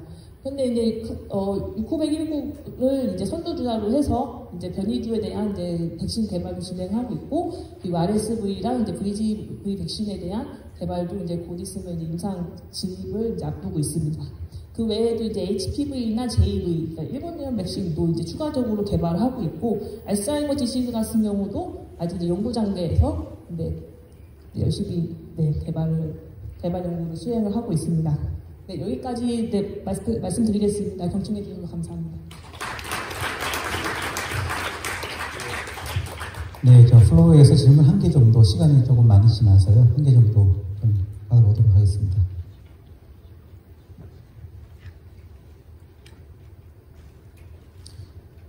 네, 없으신 것 같은데. 네, 그러면은 지금까지 그 유바이올리스의 그 플랫폼을 활용한 감염병 백신 개발에 대해서 소개해 주신 이정윤 차장님께 큰 박수로 부탁드리겠습니다. 네, 지금 저희가 지금 만찬 시간이 참 너무 많이 늦어지고 있어서 좀 시간을 조금 아직 연사분이 2분이나 남으셨는데 시간을 조금 빨리 좀 진행을 해야 될 것 같습니다. 다음 연자분은 큐라티스의 조관구 대표님을 모시도록 하겠습니다. 서울대 수의대에서 나오시고요. 지금 현재 그 LG화학 생명과학 미국 지사장으로 계시다가 현재 한랑코리아 대표로 계십니다. 큐라티스에서도 지금 mRNA 백신 플랫폼을 구축하시고 그리고 코로나 백신 관련해서 많은 연구를 해주셨는데 거기에서 오늘 발표해 주시려고 생각됩니다. 큰 박수로 맞아주시면 좋겠습니다. 감사합니다. 이렇게 이런 좋은 기회 주셔서 영광입니다. 그래도 제가 다행히 끝에서 두 번째라서 제가 저 때문에 이제 늦어졌다는 욕을 안 먹을 것 같긴 한데 어쨌든 한번 빨리 달려보도록 하겠습니다. 이제 저희 쪽은 이제 간단하게 회사 소개를 좀 드리고요. 그다음에 저희가 개발하고 있는 제품들에 대해서 한번 설명을 드리고자 하는데요. 그 큐라티스는 백신 국산화를 달성하는 진정한 바이오 기업을 표방하고 있습니다. 그래서 저희는 이제 소외된 질병의 해결책을 찾아내는 사회적 가치를 추구하고 있는데요. 여기서 말씀드린 이제 소외된 질병이라는 것이 이제 대표적으로 Neglected Tropical Disease에서 NTD, 열대성 이제 소외 질환이죠. 결핵이라든지 여러 가지 기생충 질환이라든지 에이즈 같은 이런 쪽을 이제 타겟하고 있고요. 그렇기 때문에 큐라티스는 이제 일반 기업보다는 좀 더 사회적 가치를 좀 추구하는 부분이 많다라고 말씀드릴 수 있을 것 같고요. 그다음에 저희는 예방 백신에서부터 치료제까지 탄탄한 파이프라인을 갖고 있고 연구 개발에서 상업화까지 가능한 세계적 수준의 전문가 그룹으로 구성되어 있습니다. 또한 GMP 시설과 자체 보유 인력을 통한 독자적인 생산, 마케팅 및 판매가 가능합니다. 저희의 사업 영역을 한번 말씀드리겠는데 오른쪽에 보시면 이제 성인 및 청소년 결핵 백신 QTP-101, 차세대 결핵 백신 QTP-102, 차세대 mRNA 코로나19 백신 QTP-104, 그리고 주혈흡 측정 백신 면역 증강제 플랫폼 CMO, CDMO 서비스로 저희 사업 영역이 구성되어 있습니다. 간단한 회사 영역인데요. 저희가 처음 설립 이래로 2017년, 18년부터 해가지고 국내 최초의 우리나라 최초로 결핵 백신 임상 신청을 했고요. 그리고 성인용 청소년 신청을 했었습니다. 그 다음에 이제 가운데 20년대 보면은 저희가 2020년 8월에 오송에 있는 연구소와 바이오 플랜트를 완공하게 됐습니다. 그리고 21년 7월에는 우리나라 최초로 mRNA 코로나19 백신 QTP-104 임상 승인을 받은 바가 있습니다. 그리고 22년도 1월에는 저희가 오송 바이오 플랜트에서 GMP 인증을 받았고요. 그 당시 시각처에서 한번 실사를 나오시고 저희가 바로 승인을 받은 바가 있었습니다. 또한 22년 7월에 QTP-101 저희 주력 결핵 백신에 대한 다국가 임상 2B 3상 승인을 받은 바가 있습니다. 간단한 이제 핵심 인력 부분인데요. 저는 이제 현재 큐라티스 대표를 맡고 있고 과거 여러 가지 이제 활동을 많이 했었고요. 그 다음에 이제 큐라티스 이전에는 여러 가지 글로벌 임상도 진행한 바가 있습니다. 그래서 국내 동아지역의 최초 글로벌 임상 프로젝트라든지 종군대학의 최초 글로벌 임상 프로젝트, 그다음에 한미약품의 글로벌 비임상 프로젝트 등을 진행한 바가 있었고요. 보령지역의 카나브의 라시스 아웃을 추진한 바가 있었습니다. 하단에 보시면 저희 주요 인력들인데요. 맨 왼쪽에 보시면 이제 조상민 위원장님 계시고 이분은 또 평생 결핵에 몸을 바쳐서 연구해 주신 분이고요. 그 다음에 스티븐 리드 박사님 계십니다. 이분은 주요한 결핵 백신을 개발했고 세계적으로 이제 3가지의 주요 결핵 백신 중 1개를 개발하셨고 현재는 저희의 이제 전문위원으로도 활동하고 계시고 그 GSK의 결핵 백신도 개발하셨던 분이고요. 그 다음에 GSK의 MPL을 또 개발했던 분이기도 하십니다. 그리고 그 외에 이제 다양한 저희 인력들이 구성되어 있고요. 저희의 파이프라인 한번 살펴보면 결핵 백신 같은 경우는 이제 국내에서 임상 2에 1살 다 맞추고 현재 2B 3상을 활발하게 이제 진행을 하고 있고요. mRNA 백신 같은 경우는 1상을 진행하고 있습니다. 그리고 QTP105라고 해가지고 주열 흡착증 백신이 있는데요. 현재 미국에서 임상을 하고 있고 조만간에 해외 아프리카라든지 이쪽 지역에서 그 다음 임상을 진행할 바가 있습니다. 그 외에 저희 보유하고 있는 이런 백신 플랫폼을 바탕으로 다양한 이제 백신 및 여러 가지 제품들을 개발하고 있습니다. 그럼 이제 결핵 백신을 왜 개발했는가를 간단히 한번 살펴볼 수 있을 것 같긴 합니다. 여기 뭐 다 전문가들이 계시지만 한번 리마인드를 드리면 한국은 여전히 이제 결핵 후진국에 머물러 있고요. 또 저희 고령층 유병률이 아프리카 수준입니다. 그리고 전 세계 코로나19 유행 후에는 올해 결핵 사망자가 14% 급증할 정도고요.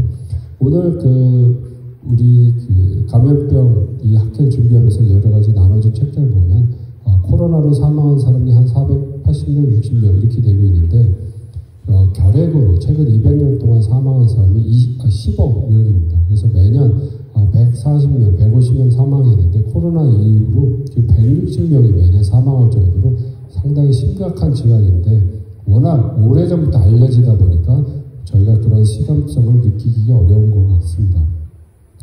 왼쪽 하단에 보시면 OECD 국가별 결핵 현황인데요. 우리나라의 결핵 발병률은 세계 OECD 국가 중에서 1위를 차지하고 있고 사망률 또한 1위, 3위를 차지하고 있습니다. 그래서 상당히 좀 부끄러운 수치긴 합니다. 그렇기 때문에 저희가 더 열심히 이제 개발하려고 노력하고 있고요. 그러면 기존에 백신이 없는가? 사실 있습니다. 그래서 BCG라는 신생아에 결핵 백신이 있는데 거의 100년이 지난 상황인데요. 이 결핵 백신 BCG는 심지어 15년이 지나면 또 효력이 떨어지게 됩니다. 왼쪽에 보건복지부 도표를 보시면 청소년기부터 해서 급격하게 결핵 감염이 올라가는 것을 볼 수 있게 되는데요. 그렇기 때문에 30여 년 전에 WHO에서는 BCG를 보완할 수 있는 결핵 백신을 개발해달라고 이제 함께 얘기했고 그 결과물들이 이제 나오게 됐다라고 보시면 될 것 같습니다. 그래서 저희 백신 같은 경우는 아기 때 태어나자마자 BCG 백신 맞고 청소년기부터는 크라티스 결핵 백신 맞는 그런 논리가 되겠고 비슷합니다. 대상포진 같은 경우도 아기 때는 수대 백신을 맞고 나이 들어서 면역이 떨어지면 대상포진 백신 맞듯이 그런 원리라고 보시면 될 것 같습니다. 저희 결핵 백신 간단히 살펴보면 이제 크게 항원 부분과 면역을 끌어올려주는 면역 증강제 부분 이렇게 구성이 되어 있는데요. 단백질 백신입니다. 그래서 3개의 병독성을 타겟하는 항원이고요. 그 다음에 1개의 잠복을 보여주는 타겟하는 항원이 있습니다. 결핵이라는 균은 사실은 박테리움에도 불구하고 우리 세포 속에서 살아가고 있는 아주 독특한 질병입니다. 몸에서 이제 잠복을 하게 되는데 보통은 잠복을 수십 년 잠복하고 경우에 따라서는 사람과 같이 사망할 정도의 그런 장기간의 잠복을 보여주고 있습니다. 그래서 그런 부분이 저희가 타겟하고 있다고 보면 될 것 같고요. 그 다음에 면역 증강제 같은 경우는 저희는 이제 GLA라는 합성된 제품을 쓰고 있는데 이 GLA는 앞서 유발로직스에서 설명했듯이 MPL과 거의 유사합니다. 그러니까 MPL은 합성이 아니라 이제 천연 추출한다는 차이고 저희는 이제 합성한다 이런 차이가 있습니다. 그렇기 때문에 대량으로 값싸고 생산할 수 있는 용이한 부분들이 있습니다. 면역 증강제라는 개념에 대해서 잘 아실 것 같은데 간단히 말씀드리면 본격적으로 이런 개념이 한 1990년대부터 나타나게 되겠죠. 그래서 보시면 노바티스 MF59 그 다음에 GSK의 AS 시리즈가 나타나기 시작합니다. 여기에 보시면 바로 이 MPL을 개발했던 분이 저희의 스티브 리드 박사시고요. 그분이 MPL을 개발했고 MPL보다 조금 더 나은 GLA를 개발해서 결핵 백신과 함께 저희한테 이제 주셨던 사례가 있습니다. 그래서 이 GLA-S 같은 경우는 기존의 알람 대비 비교해보면 항원력이 지속되고 항체 반응도 끌어올려주고 T세포 반응도 끌어올려주는 이러한 장점이 있습니다. 간단하게 MPL과 GLA에 대한 비교를 볼 수 있는데요. 제가 판단하기로는 현재까지 허가받은 여러 가지 면역 증강제 중에서는 아마 MPL이 제일 좋은 게 아닐까라는 생각을 하고 있습니다. 그렇기 때문에 이제 GSK에서 서바릭스, 싱글릭스 이런 굉장히 훌륭한 제품들을 내고 있고 그 이후로 전 세계 백신 시장을 장악하고 있다고 보면 될 것 같은데요. 이 MPA 같은 경우는 이제 추출하다 보니까 상당히 이제 복잡한 불순물 팩을 볼 수 있는데요. GLA를 합성하다 보니까 단일한 팩을 보여주는 부분이 있습니다. 그래서 저희가 면역적인 반응을 한번 살펴봤을 때 GLA MPA와 LPS, 리포폴리사카라이드로서 그 면역 분비, 사이토카인 분비에 대한 속도를 한번 살펴보면 GLA랑 LPS 거의 비슷한 속도로 이 사이토카인 분비를 촉진하는 데 반해서 MPA를 조금 늦고 좀 적은 양으로 분비를 촉진하는 걸 볼 수 있게 되겠습니다. 이런 면역 증강제 덕분으로 항원량을 감소시킬 수 있고 그렇기 때문에 이제 원가 절감이라든지 여러 가지 세포성 면역 반응, 더 나아가선 치료 완백신에까지 적용이 가능할 수 있을 것 같습니다.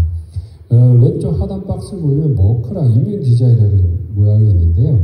이 이뮨 디자인이라는 것은 저희 스티브 루드 박사께서 아이디아라는 비영리 연구소를 만드셨고 그 비영리 연구소의 자해석격이 바로 이뮨 디자인입니다. 이 이뮨 디자인에서는 저희랑 똑같은 GLAS를 가지고 암에다가 항암으로 한번 써봤는데 효과가 너무 좋아서 그걸 알게 된 MSD가 깜짝 놀래가지고 우리나라 돈은 거의 4천억에 인수를 한 바가 있었습니다. 저희는 그 GLAS 똑같은 거를 생산하고 여기에 결핵 항원을 붙여서 결핵 백신으로 개발을 하고 있습니다. 저희 이제 결핵 백신에 대한 간단한 이제 결과를 한번 살펴보겠는데요. 이 표를 보시면은 이제 맨 왼쪽의 표를 보시면 BCG, 그 다음에 그 생리식염수 BCG 대비 BCG 접종 후에 저희 백신을 맞았을 때 생존율을 볼 수 있겠습니다. 그래서 상당히 탁월한 방어력을 보여주고 있고요. 근데 가운데 같은 경우는 치료 효과도 있다는 걸 볼 수 있을 것 같습니다. 결핵 같은 경우는 치료가 되긴 되는데 아주 독한 항생제 한 10알 정도를 거의 6개월에서 길면 2년, 경우에 따라 10년 이상 복용하는 경우가 있는데 이런 항생제를 좀 더 적게 복용하고 백신을 맞음으로써 치료 효과를 받는 걸 볼 수 있겠습니다. 그래서 굉장히 높은 거의 100% 생존을 보여주는 걸 볼 수 있겠고요. 그 다음에 맨 오른쪽에는 이제 PPD에 대한 간섭 효과를 보는 건데 보통 저희가 BCG를 맞으면 BCG 한국 사람들 대부분 BCG 많이 맞죠. 결핵에 걸렸는지 테스트하기 위해서는 바로 이런 PPD 스킨 테스트를 하게 됩니다. 그래서 스킨 테스트 했을 때 경우에 따라서 BCG 맞으면 상당 부분 부풀어 오르면서 마치 결핵에 감염된 걸 오해받을 소지가 있는데 저희 백신을 접종했을 때는 그런 소지가 전혀 없기 때문에 정부의 여러 가지 정책 시행하는 데 있어서 간섭 효과가 없다라고 말씀드릴 수 있을 것 같습니다. 장기적인 면역 효과도 한번 살펴볼 수 있는데요. 결핵균을 배양하기도 어렵고 관리하기도 어렵고 BSL-3 시설에서 또 실험을 해야 되는데 한 번 실험하려면 보통 한 1년 이상이 소요되는 아주 굉장히 어려운 시험이라고 볼 수 있습니다. 그래서 16주 정도 실험하면서 아마 전 세계적으로 사례가 없는데 저희가 16주 정도 전기를 봤을 때도 상당한 면역 효과가 있다는 것을 저희가 확인하게 되었습니다. 그 다음에 이제 원숭이에서도 저희가 효력 시험을 봤을 때 이제 치료에 대한 효력 시험도 봤을 때 상당한 효과가 있다는 걸 보게 되었습니다. 그래서 이런 걸 바탕으로 제가 열심히 개발하고 있고요. 옆에 이제 G사라고 저기 썼던 건 이것도 마찬가지로 스티브 리드 박사가 개발해서 수십 년 전에 엠펜을 같이 아예 회사적 매각했던 그런 사례했던 이제 GSK 백신인데요. G4 같은 경우는 이제 단 두 개의 항원으로만 구성되어 있고 병원성만 타겟하는 거고 저희 같은 경우는 3개의 병원성 타겟하는 항원과 1개의 잠복을 잡아주는 구성이 되어 있습니다. 그래서 자격 기전도 보시면 G사 같은 경우는 엠펠과 퀘스21을 사용하고 있고요. 저희는 이제 GLA로 사용하고 있습니다. 앞서 이제 많은 설명이 있었고요. 엠펠도 그렇고 퀘스21도 사실은 좋은 면역적인 성분인데 이 퀘스21 같은 경우는 이제 다량으로 투여하게 되면 헤몰리시스를 일으킬 수 있는 부작용이 있고 상당히 많은 통증을 야기하기도 합니다.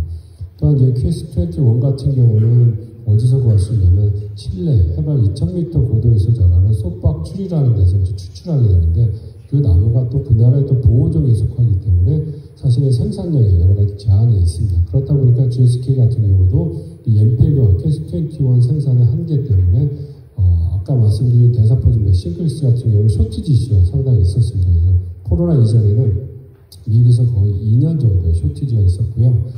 코로나 동안에는 이제 접종들을 많이 안 하다 보니까 이제 여러 재고가 생기면서 지금은 이제 쇼티지 이슈는 해소된 바가 있습니다. 이 현재 미국 시장에서 이제 싱글엑스, MPL과 퀘스트21을 활용한 이 싱글엑스 백신 시장 점유율은 99%를 차지하고 있습니다. 상당히 이제 높은 방어율을 보고 있는 거고요. 저희는 이제 거기서 개선된 GLA를 활용하고 있다라고 말씀드릴 수 있을 것 같습니다. 이제 차세대 mRNA 부분에 대해서는 이제 말씀드릴 수 있겠는데, 코로나에 대한 상황은 다들 잘 아실 것 같고요. 어쨌든 앞으로 다가오는 추가적인 팬데믹에 대응하기 위해서는 우리가 빠르게 대응하는 플랫폼이 필요하다. 그 중에서는 이제 mRNA 플랫폼이 가장 파워풀할 거라고 많은 분들이 보고 계십니다. 마찬가지로 우리나라에서도 많은 mRNA 플랫폼을 갖고 계시고요. 저희도 마찬가지로 이런 이제 플랫폼을 보유하고 있다는 말씀드릴 수 있을 것 같습니다. 저희가 하고 있는 것은 이제 self-amplifying, self-replicating mRNA 부분이고요. 일반적으로 이제 모더나나 파이자 대비 좀 차이점은 모더나나 파이자 같은 경우는 하나의 mRNA가 들어가서 하나의 항원을 생산한다 그러면 저희는 하나의 mRNA가 여러 개의 항원을 생산하기 때문에 적은 양으로도 동일한 효과를 거둘 수 있는 효과가 있다라고 말씀드릴 수 있을 것 같고요. 저희 같은 경우는 이제 이 LNP 부분을 항원과 같이 섞어서 RNA 같이 섞는 부분을 하지 않고 어떻게 보면 이제 아이진과 비슷할 수 있는데 이 LNP 밖에 붙여가지고 정전기적 결합으로 붙여서 체내에 딜리버리하는 이런 시스템을 갖고 있습니다. 이런 장점은 뭐냐면 우리가 또 다른 팬데믹이 왔을 때 이 LNP분은 대량을 생산해놓고 mRNA 부분만 빨리빨리 생산해서 같이 합쳐주면 바로 적응할 수 있는 그런 장점이 있고요. 또 하나는 이 퍼스널라이즈 메디슨 할 때 특히 이제 개인에 맞춤형 항암 백신을 개발할 때 각 개별적으로 RNA만 생산하고 저희 LNP를 붙이면 바로 대응할 수 있는 이런 또 장점이 있습니다. 그리고 이런 이제 백신 같은 경우에는 저장이나 이런 것도 핸들링이 상당히 용이한 그런 부분이 있다고 말씀드릴 수 있을 것 같고요. 요게 이제 그 부분을 좀 더 설명드렸던 거고요. 추가적인 장점을 말씀드리면 저희가 쓰고 있는 이 LNP 부분은 라이온이라고 해가지고 PEG 성분이 없는 것을 사용합니다. 그래서 PEG가 야기하는 알레르기 반응을 이제 최소화할 수 있다라고 보면 되고 냉장 보관도 가능하다라고 볼 수 있을 것 같습니다. 저희 이제 참고로 이제 주요 흡증증을 한번 말씀드리고 싶은데요. 아까 말씀드린 바와 같이 이제 큐란티스는 사회적인 목적을 상당히 많이 갖고 있습니다. 결핵이라든지 주요흡증증 이런 모든 질병도 아직까지 상용화되지 않은 질병들을 저희가 타겟하고 있고요. 그래서 결핵 같은 경우도 전 세계적으로 제가 가장 빠르게 앞서가고 있다고 말씀드릴 수 있을 것 같고 이 주요 흡증증 백신도 마찬가지입니다. 그래서 주요 흡증증 같은 경우는 전 세계 7억 7천만 명이 이제 노출되어 있어서 2억 5천만 명이 감염되는 상당히 심각한 질환이고요. 그래서 매년 20만 명이 사망하고 있어서 말라리아 다음으로 아주 치명적인 질환입니다. 현재는 백신이 없고 저희가 열심히 이제 개발을 하고 있는 거고요. 저희가 개발한 데 있어서는 이제 많은 국제 기구들의 이제 도움이 있습니다. 그래서 미국의 NIH라든지 유럽 기구라든지 그 다음에 우리 IBA라든지 이런 이제 국제 기구들의 지원을 받아서 현재 굉장히 활발하게 개발하고 있는 백신이라고 말씀드릴 수 있을 것 같습니다. 이 해당 백신 같은 시장도 4억 도스 이상 수요가 예상되는 백신을 볼 수 있고요. 결핵 백신 같은 경우도 저희가 처음으로 개발하고 있지만 최근에 이제 WHO에서 이제 관련 리포트를 발간한 게 있는데요. 결핵 백신의 시장은 한 500조다라고 이제 발표한 바가 있었습니다. 그러다 보니까 바이오엔텍 같은 경우도 이제 mRNA를 활용한 이제 결핵 백신을 지금 개발하고 있고요. 모더나 같은 경우도 파트너사를 통해서 이제 결핵 백신을 띄워두고 있는데 그 과정에서 이제 그나마 그래도 저희가 제일 빠르게 달려가고 있다고 말씀드릴 수 있을 것 같습니다. 이런 이제 공공성을 바탕으로 제가 탁월한 이제 품질을 바탕으로 저희가 전 세계 공급하려고 하고 있고요. 저희가 보유하고 있는 생산 인프라 부분을 보면 이제 연간 5천만 마리 생산할 수 있는 GMP 생산을 많이 보유하고 있다고 말씀드릴 수 있을 것 같습니다. 저희는 이제 공정개발 역량을 이제 보유하고 있는데 이걸 통해서 다양한 제품들에 대한 생산과 그 다음에 CMC 자료 구성이 이제 가능하고요. 또한 이제 이런 CMC 자료 확보뿐만 아니라 각종 인사나 인허가 관련 역량을 보유하고 있기 때문에 저희가 CTG 자료 이런 생산도 가능합니다. 그래서 저희 같은 경우는 단백질뿐만 아니라 펩타이드, 그 다음에 플라즈미드 DNA, pDNA, RNA, 그 다음에 엔자임, 마이크로바이옴 이런 다양한 것을 생산할 수 있는 이제 체계가 구축이 되어 있고요. 이런 체계가 구축이 된 상태에서 여러 가지 필요한 CMC라든지 CTG 자료 작성까지 같이 들어갑니다. 그래서 많은 이제 국내 바이오 벤처 또는 이제 국내외 이런 제약사들로부터 저희가 의뢰를 받고서 저희가 이런 서비스도 같이 제공하고 있으니까 그런 부분에 대해서 한번 생각해 주셨으면 합니다. 그래서 이러한 저희가 기본적으로 갖고 있는 백신 플랫폼 인허가까지 포함한 영향을 포함하고요. 첫 번째 제품 결핵 백신, 그 다음 주요 뇌증증 이렇게 되고 그 외에 이제 많은 저희 고객사 제품들을 가지고 저희 이제 같이 지속적으로 성장을 꾀하고 있습니다. 주어진 시간보다 제가 좀 5분 빨리 했습니다. 감사합니다. 네, 시간 세이브해 주셔서 너무 감사드립니다. 혹시 그 질문 한 개 정도 좀 받을 수 있을 것 같은데요. 그러면 제가 한 가지 아까 그 코로나 백신의 그 항원 디자인 부분에 있어서 보면 다른 기업이나 한 회사랑 조금 좀 다른 것 같습니다. 기본적으로 저희가 스파이크 프로테인만 보통 발현을 하든지 아니면 그쪽에 조금 디프인 RBD만 하든지 하는데 NSP 1, 2, 3를 다 이렇게 같이 다 발현시키는 그런 항원 디자인으로 갔는데요. 그게 좀 특별한 이유가 있을까요?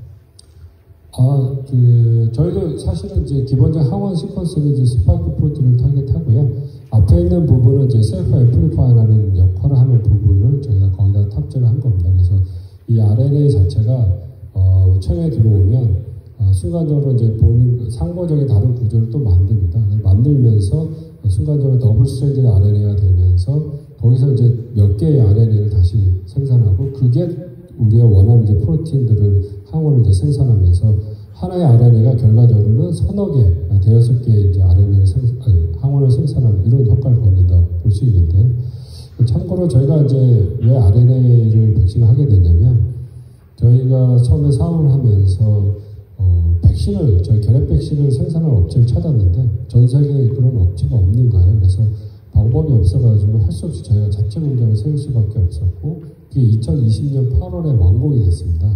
근데 나중에 알고 보니까 저희가 했던 저희 공장 자체가 리피드 나노 파티클 생산 공장이었습니다. 그래서 어떻게 보면 전 세계 최초로 2020년 8월에 GMP 자동화 대량 생산할 수 있는 NMP 공장을 저희가 완공했다라고 보면 될 것 같고요. 그러다 보니까 한 가지 에피소드를 말씀드릴 수 있는 게 모더나 같은 경우는 이제 코로나 백신 셔티지 난 적이 있었는데 그 당시 이제 모더나는 생산한 모든 생산 이제 론자에서 생산하는데 론자는 이제 저희의 RNA 생산 역량이라든지 NMP 생산량을 알고 있어서 저희한테 이제 SOS를 친 바가 있었고요. 그래서 제가 여러 가지 이제 모더나 제품을 생산해 주려고 이제 같이 협의를 했었는데 결국 최종적으로는 이제 모더나의 CEO, 방수의 CEO가 이제 리젝션을 하면서 저희가 하지는 않았던 그런 사례가 있습니다. 그처럼 제가 예전부터 준비된 NMP라든지 mRNA 생산할 수 있는 기술 보유한 회사다라고 말씀드릴 수 있을 것 같습니다. 지금까지 큐라티스에 대한 플랫폼 그리고 거기에 관련된 그 감염병 대응 백신 개발해 주신 조광구 대표님께 큰 박수로 네, 마지막 연자를 모시도록 하겠습니다. 마지막 연자는 한국 BMI 부사장으로 계시는 손주선 본부장이십니다. 현재 그 서울대학교 농화학과에서 석사까지 하시고 지금 한국 BMI R&D 본부장으로 계십니다. 이전 백신 개발과 연관된 mRNA GMP 시설에서 mRNA 백신 생산 관련돼서 이렇게 발표를 해주실 거라고 생각합니다. 앞으로 굉장히 큰 일을 해주실 그런 회사라고 생각이 드는데요. 발표 부탁드리도록 하겠습니다. 네, 안녕하십니까. 예, 한국 BMI의 손주선입니다.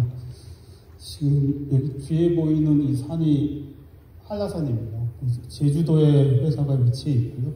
근데 오늘 발표드릴 내용은 제주도에서 일부 진행됐던 내용들, 그리고 오송공장에 저희가 mRNA 생산을 커머셜하게 진행할 수 있는 시설을 확보했던 부분, 어떤 식으로 진행됐는지에 대해서 발표를 드리겠습니다.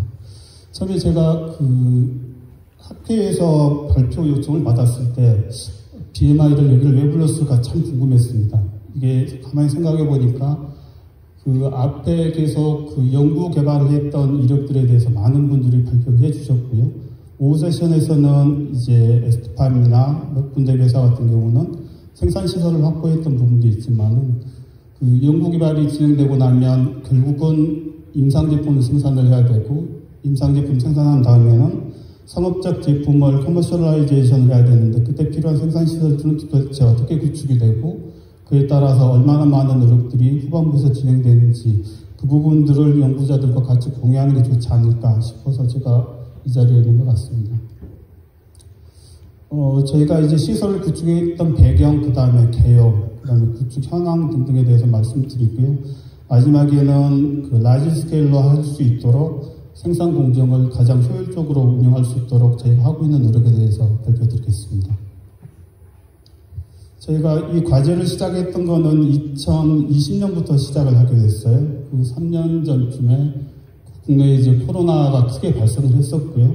당시에 그 파이저나 모더나로부터 저희는 다 모든 mRNA 백신을 수입해서 사용할 수밖에 없었고 그에 대해서 정부에서는 그 국내에도 생산 시설도 확보하고 그 다음에 새로운 생산 기술도 확보하고 그 자체적으로 생산할 수 있는 기반을 마련해야 되겠다라는 필요성이 있었고요. 당시에 보건복지부에서 코로나용 mRNA 백신 생산 시설 확충 과제가 처음에 떴었습니다. 그래서 저희가 지원을 하고 참여 기업으로 아까 발표하셨던 아이진의 mRNA 백신을 생산할 수 있는 mRNA GS로서의 생산 시설 그리고 완제의약품 생산 시설을 확보하는 것을 목표로 제가 시작을 했습니다.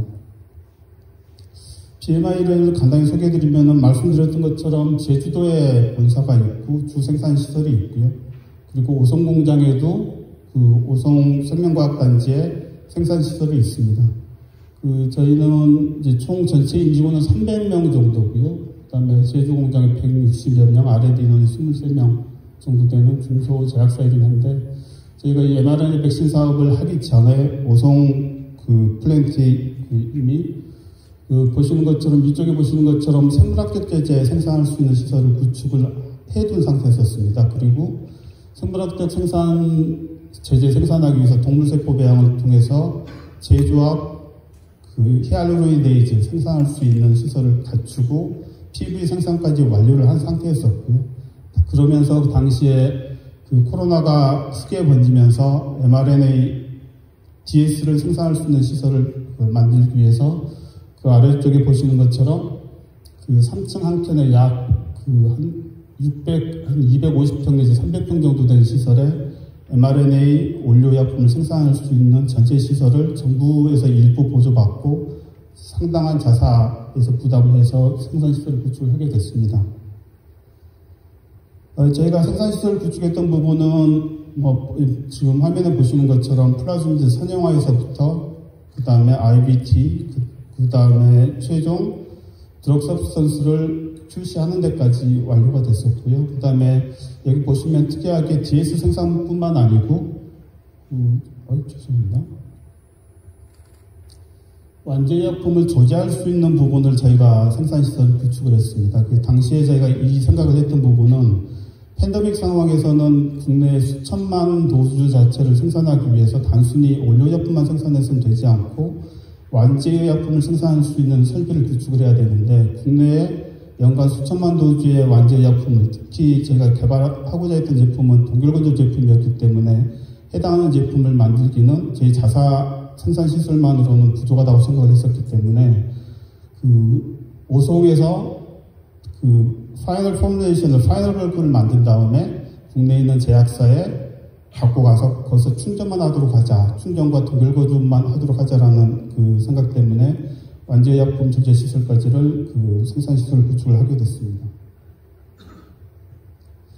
저희가 이제 2021년부터 이제 과제가 실질적으로 시작은 됐는데 화면에 보시는 것처럼 21년 9월부터 견적 발주를 했었고요. 원래 과제 종료는 그 22년 10월까지 완료하는 게 목표였었습니다. 하지만 당시에 코로나 상황에서 온부자재뿐만 아니고 생산 설비에 대해서 납기가 계속 지연되는 부분이 있었기 때문에 과제가 연장이 되어서 그러면 7월까지 전체 생산시설 구축하고 그 시험 제품 생산하는 것까지 완료를 시켰습니다. 뒤에 설명드리겠지만은 이 시제품 생산은 코비드 백신을 이용해서 GS를 제조했고요.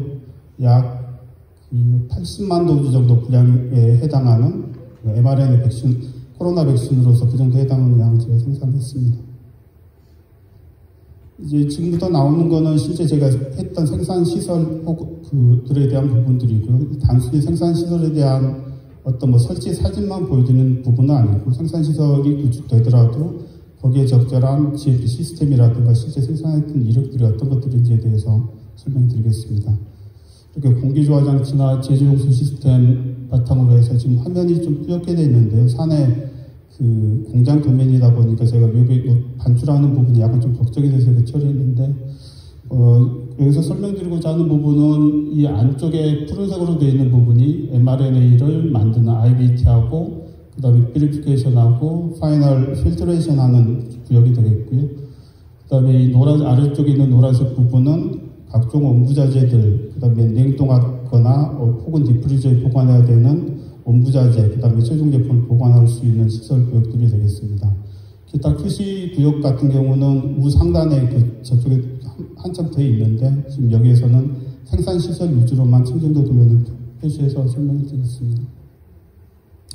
예, 저희가 갖춘 장비입니다. 그 mRNA 합성하기 위한 IVT 탱크는 3L하고 30L 종류를 제가 구축을 했고요. 여기 보면 서머피셔사에서 나오는 임펄스 믹서라고 하는 좀 색다르게 믹싱하는 형태의 장비를 제가 마련했습니다. 30L 장비가 있고, 맨 아래쪽에서 두 번째 보면은 250L짜리 동일한 기능을 할 수 있는 임펄스 믹서를 하나를 갖춰줬기 때문에 IVT 합성하는 단계로 보면은 30L에서 250L까지 8배 정도 스케일업을 곧바로 할 수 있는 형태로 그렇게 시설이 갖춰져 있습니다. 지금 IVT 기준으로 해서 IVT 믹서 30L에서 워킹볼 20L로 했을 때 코로나 백신 기준으로 연간 한 5천만 도즈 정도 분량 생산이 가능하기 때문에 아래쪽에 있는 IVT 믹서 250L를 하게 되면 수억 도즈 분량의 mRNA GS 자체를 생산할 수 있는 그런 정도의 캐파시티가 되겠습니다. 그리고 단순히 합성만 하는 게 중요한 게 아니고 거기에 필요한 한해 여과 세트라든가 특히 mRNA를 정제하기 위한 FPLC가 중요한데, FPLC는 여기 표시는 이름으로만 되어 있는데 각각 악타 프로세스도 4대, 그 다음에 악타 파일럿도 2대 정도 보유를 하고 있기 때문에 충분히 스케일업이 되더라도 정제 캐파가 깔리지 않도록 그렇게 설계 디자인을 해서 설치를 했습니다. 제가 설치됐던 사진들인데요. 여기 똑같이 IVT 탱크입니다. 지금 동영상 재생이 안 될 것 같은데 오른쪽에 있는 게 이게 임펄스 믹서라고 하는 장비고요. 통상은 믹싱을 할 때 애지테이션에서 이렇게 돌려주는 형태가 되는데 mRNA 같은 경우는 슈어 스트레스에 좀 취약하다라는 그런 보고들이 있었기 때문에 임펄스 믹서 같은 경우는 망이 상하로 이렇게 상하 운동을 하면서 아주 마일드하게 섞어준 형태로 되어 있습니다. 그래서 실제 20m 정도에서 저희가 코비드 백신을 mRNA를 하면서 제품 성능에 대한 검증을 완료를 시켰습니다. 지금 잠깐 보이는데 여기 아래쪽에 보시면은 바가 오르락 내리락 하면서 혼합되는 형태로 되어 있는 그런 장비가 되겠습니다. 그 다음에 이제 mRNA 합성된 mRNA를 정제하기 위한 악타 크로마토그래피 시스템이고요. 왼쪽에 파일럿, 그 다음에 프로세스 장비 등이 2개의 정제실에 총 6대가 배치가 되어 있습니다.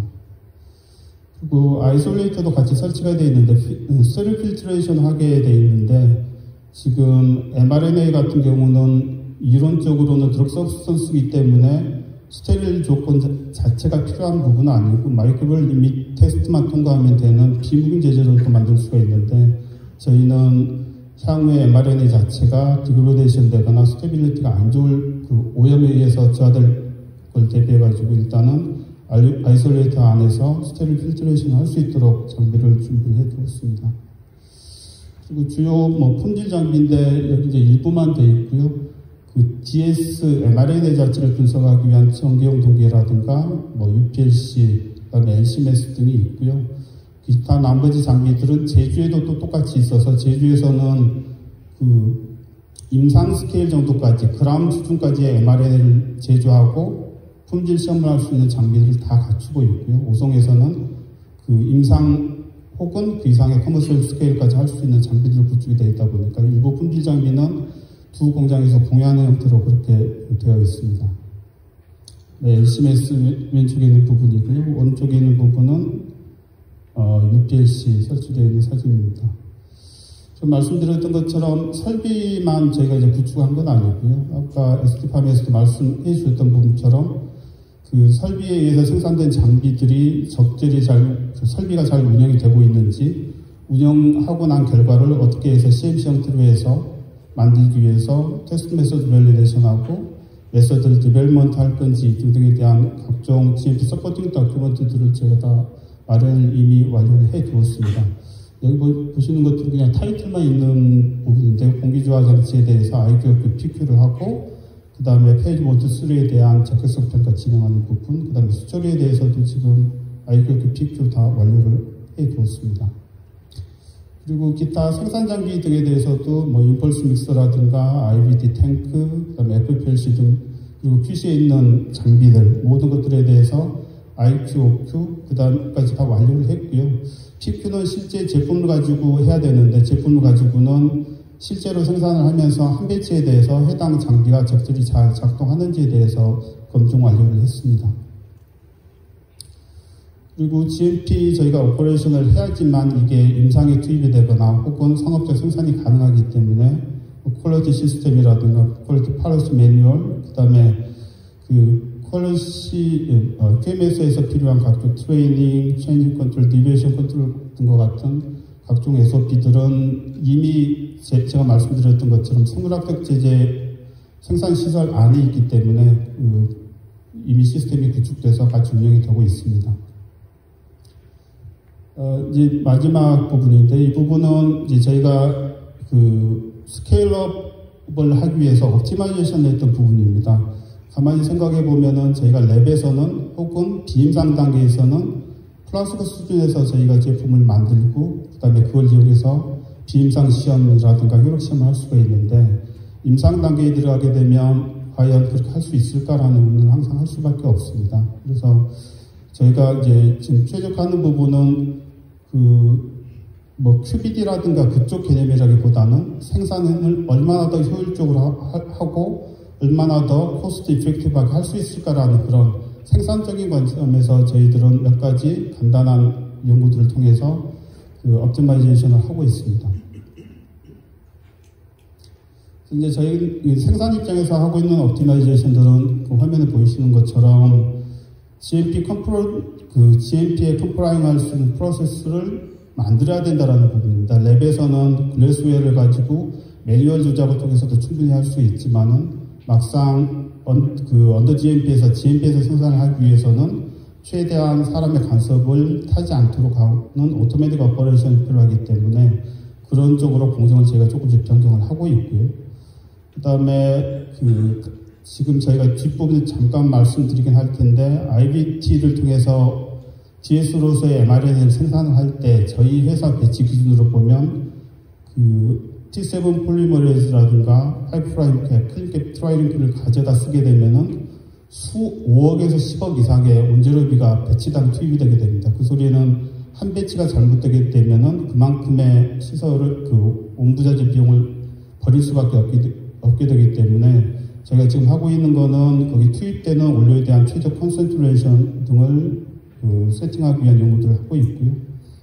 또한 mRNA에서 임퓨리티를 제거하기 위해서 최적의 파라미터를 찾기 위해서 FPLC에서 어떤 파라미터를 쓸 건지, 그리고 특히 말씀드렸던 것처럼 집중하고 있는 거는 코스트 세이빙 할 수 있는 머티리얼, 얼터너티브 서플라이어를 제가 지금 찾고 있는 부분을 조금 많이 하고 있고요. 아까 ST팜에서도 말씀하셨던 것처럼 5' 캡 같은 경우를 대체할 수 있는 개발하고 있는 그런 회사들이 국내 혹은 해외에 상당 부분이 있어서 저희가 올류를 입수해서 실제 IVT 에피커시가 그만큼 나오는지를 테스트를 하고 있습니다. 기타 아래쪽에 보시는 것처럼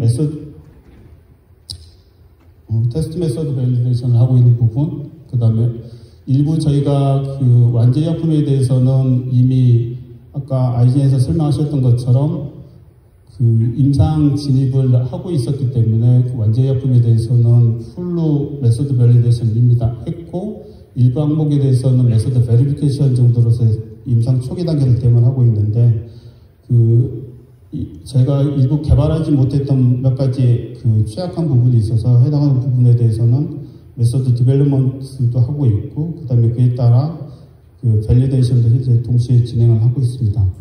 지금 이제 그렇게 하다 보면 이제 장기적으로는 맨 마지막에 있는 공정에 대한 프로세스 밸리데이션이 돼야 되겠지만 아직 현 단계까지는 각 유닛 프로세스에 대한 베리피케이션은 완료를 해 두었습니다.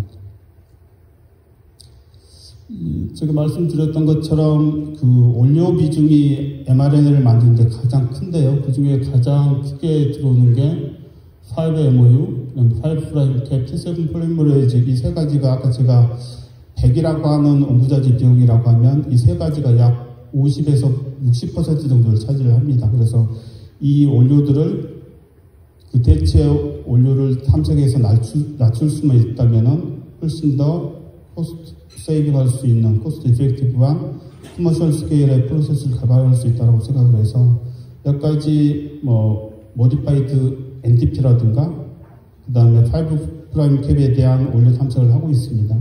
그 mRNA 생산 양이라든가 그 다음에 mRNA당 스페시픽 액티비티가 거의 동등한 부분들을 몇 가지를 찾았고요. T7 폴리머레이즈 같은 경우는 제가 데이터는 실지 않았는데 몇 군데 회사를 테스트를 해봤는데 효율이 좀 떨어져서 아직은 대체 품을 찾고 있지는 못합니다. 그리고 제가 엔지니어링 배치 생산했다는 부분을 말씀드렸는데 금년 1월부터 6월까지 약 6개월 동안 제가 제조를 했고요. IBT로 해서 수백 밀리리터를 테스트하고 그 다음에 수십 리터인데 여기서 20리터까지 저희가 운영을 했습니다. 그래서 20리터 운영을 하게 되면 약 100g 정도의 mRNA가 나올 수 있는 정도 수율이고요. 이때 저희가 했을 때는 그 몇 가지 조건을 세팅하는 부분이었기 때문에 그 정도까지 수율은 나오지 않았는데 몇 가지 최적화를 하게 되면 충분한 그 일들을 가진 mRNA를 확보할 수 있도록 생각을 하고 있습니다. 그리고 생산하고 그 다음에 제가 사전에 세팅했던 그 품질 기준에 대한 어셉턴스 테스트 진행을 했고요. 거기에 적합한 mRNA가 합성되는 것들을 확인해서 각 프로세스가 그리고 각 유닛 오퍼레이션을 수행하는 퍼실리티들이 적절히 가동하고 있는 것을 확인했습니다. 이 부분은 이제 아래쪽은 그 지금 USP에서 드래프트 상태이긴 한데 mRNA에 대한 퀄리티 애트리뷰트 이런 것들을 이런 메서드, 대표적인 메서드로 테스트를 해야 된다라고 그렇게 되어 있는 부분들이고요.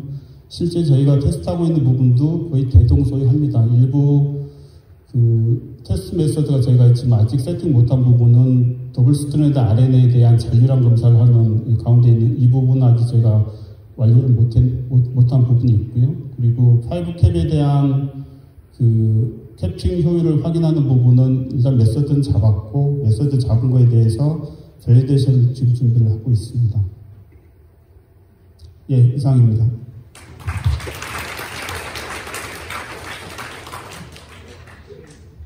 네, 혹시 다른 질문 있으실까요? 네.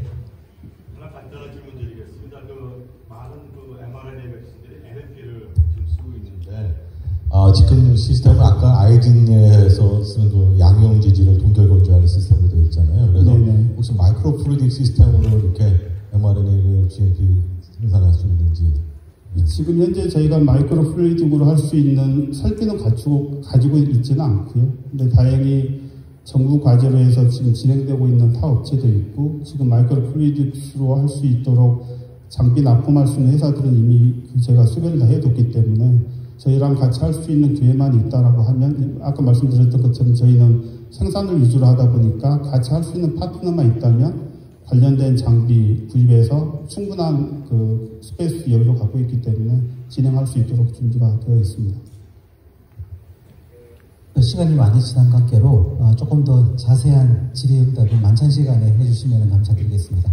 지금까지 한국 BMI 손주선 부사장님께 큰 박수로 부탁드리겠습니다. 네, 이것으로 마지막 예자부까지 발표를 저희가 다 들었고요. 이제 시간이 한 30분 정도 이상 좀 오버가 됐습니다. 그래서 그래서 이곳으로 세션 2를 모두 종결하고 오늘 발표해 주신 모든 연자분들께 깊이 감사 인사 말씀을 드리겠습니다. 아나운서분께 마이크 드리도록 하겠습니다. 네, 수고해 주신 김성준 박사님께 다시 한번 큰 박수 보내주시기 바랍니다. 그럼 이상으로 제1회 감염병 대응 연구개발 심포지엄 1일차 행사를 모두 마무리하겠습니다. 이어서 기념 만찬이 있을 예정입니다. 오늘 만찬을 굉장히 넉넉하게 준비했기 때문에요. 여러분들께서 드시다가 혹시 부족하시면 말씀을 해주시면 저희가 더 드리도록 하겠습니다. 이 길 진행될 2일차 행사는 현재 위치한 블루홀에서 오전 9시 30분부터 진행될 예정입니다. 많은 참석 부탁드립니다. 지금까지 1일차 행사 진행의 아나운서 지연이었습니다. 감사합니다.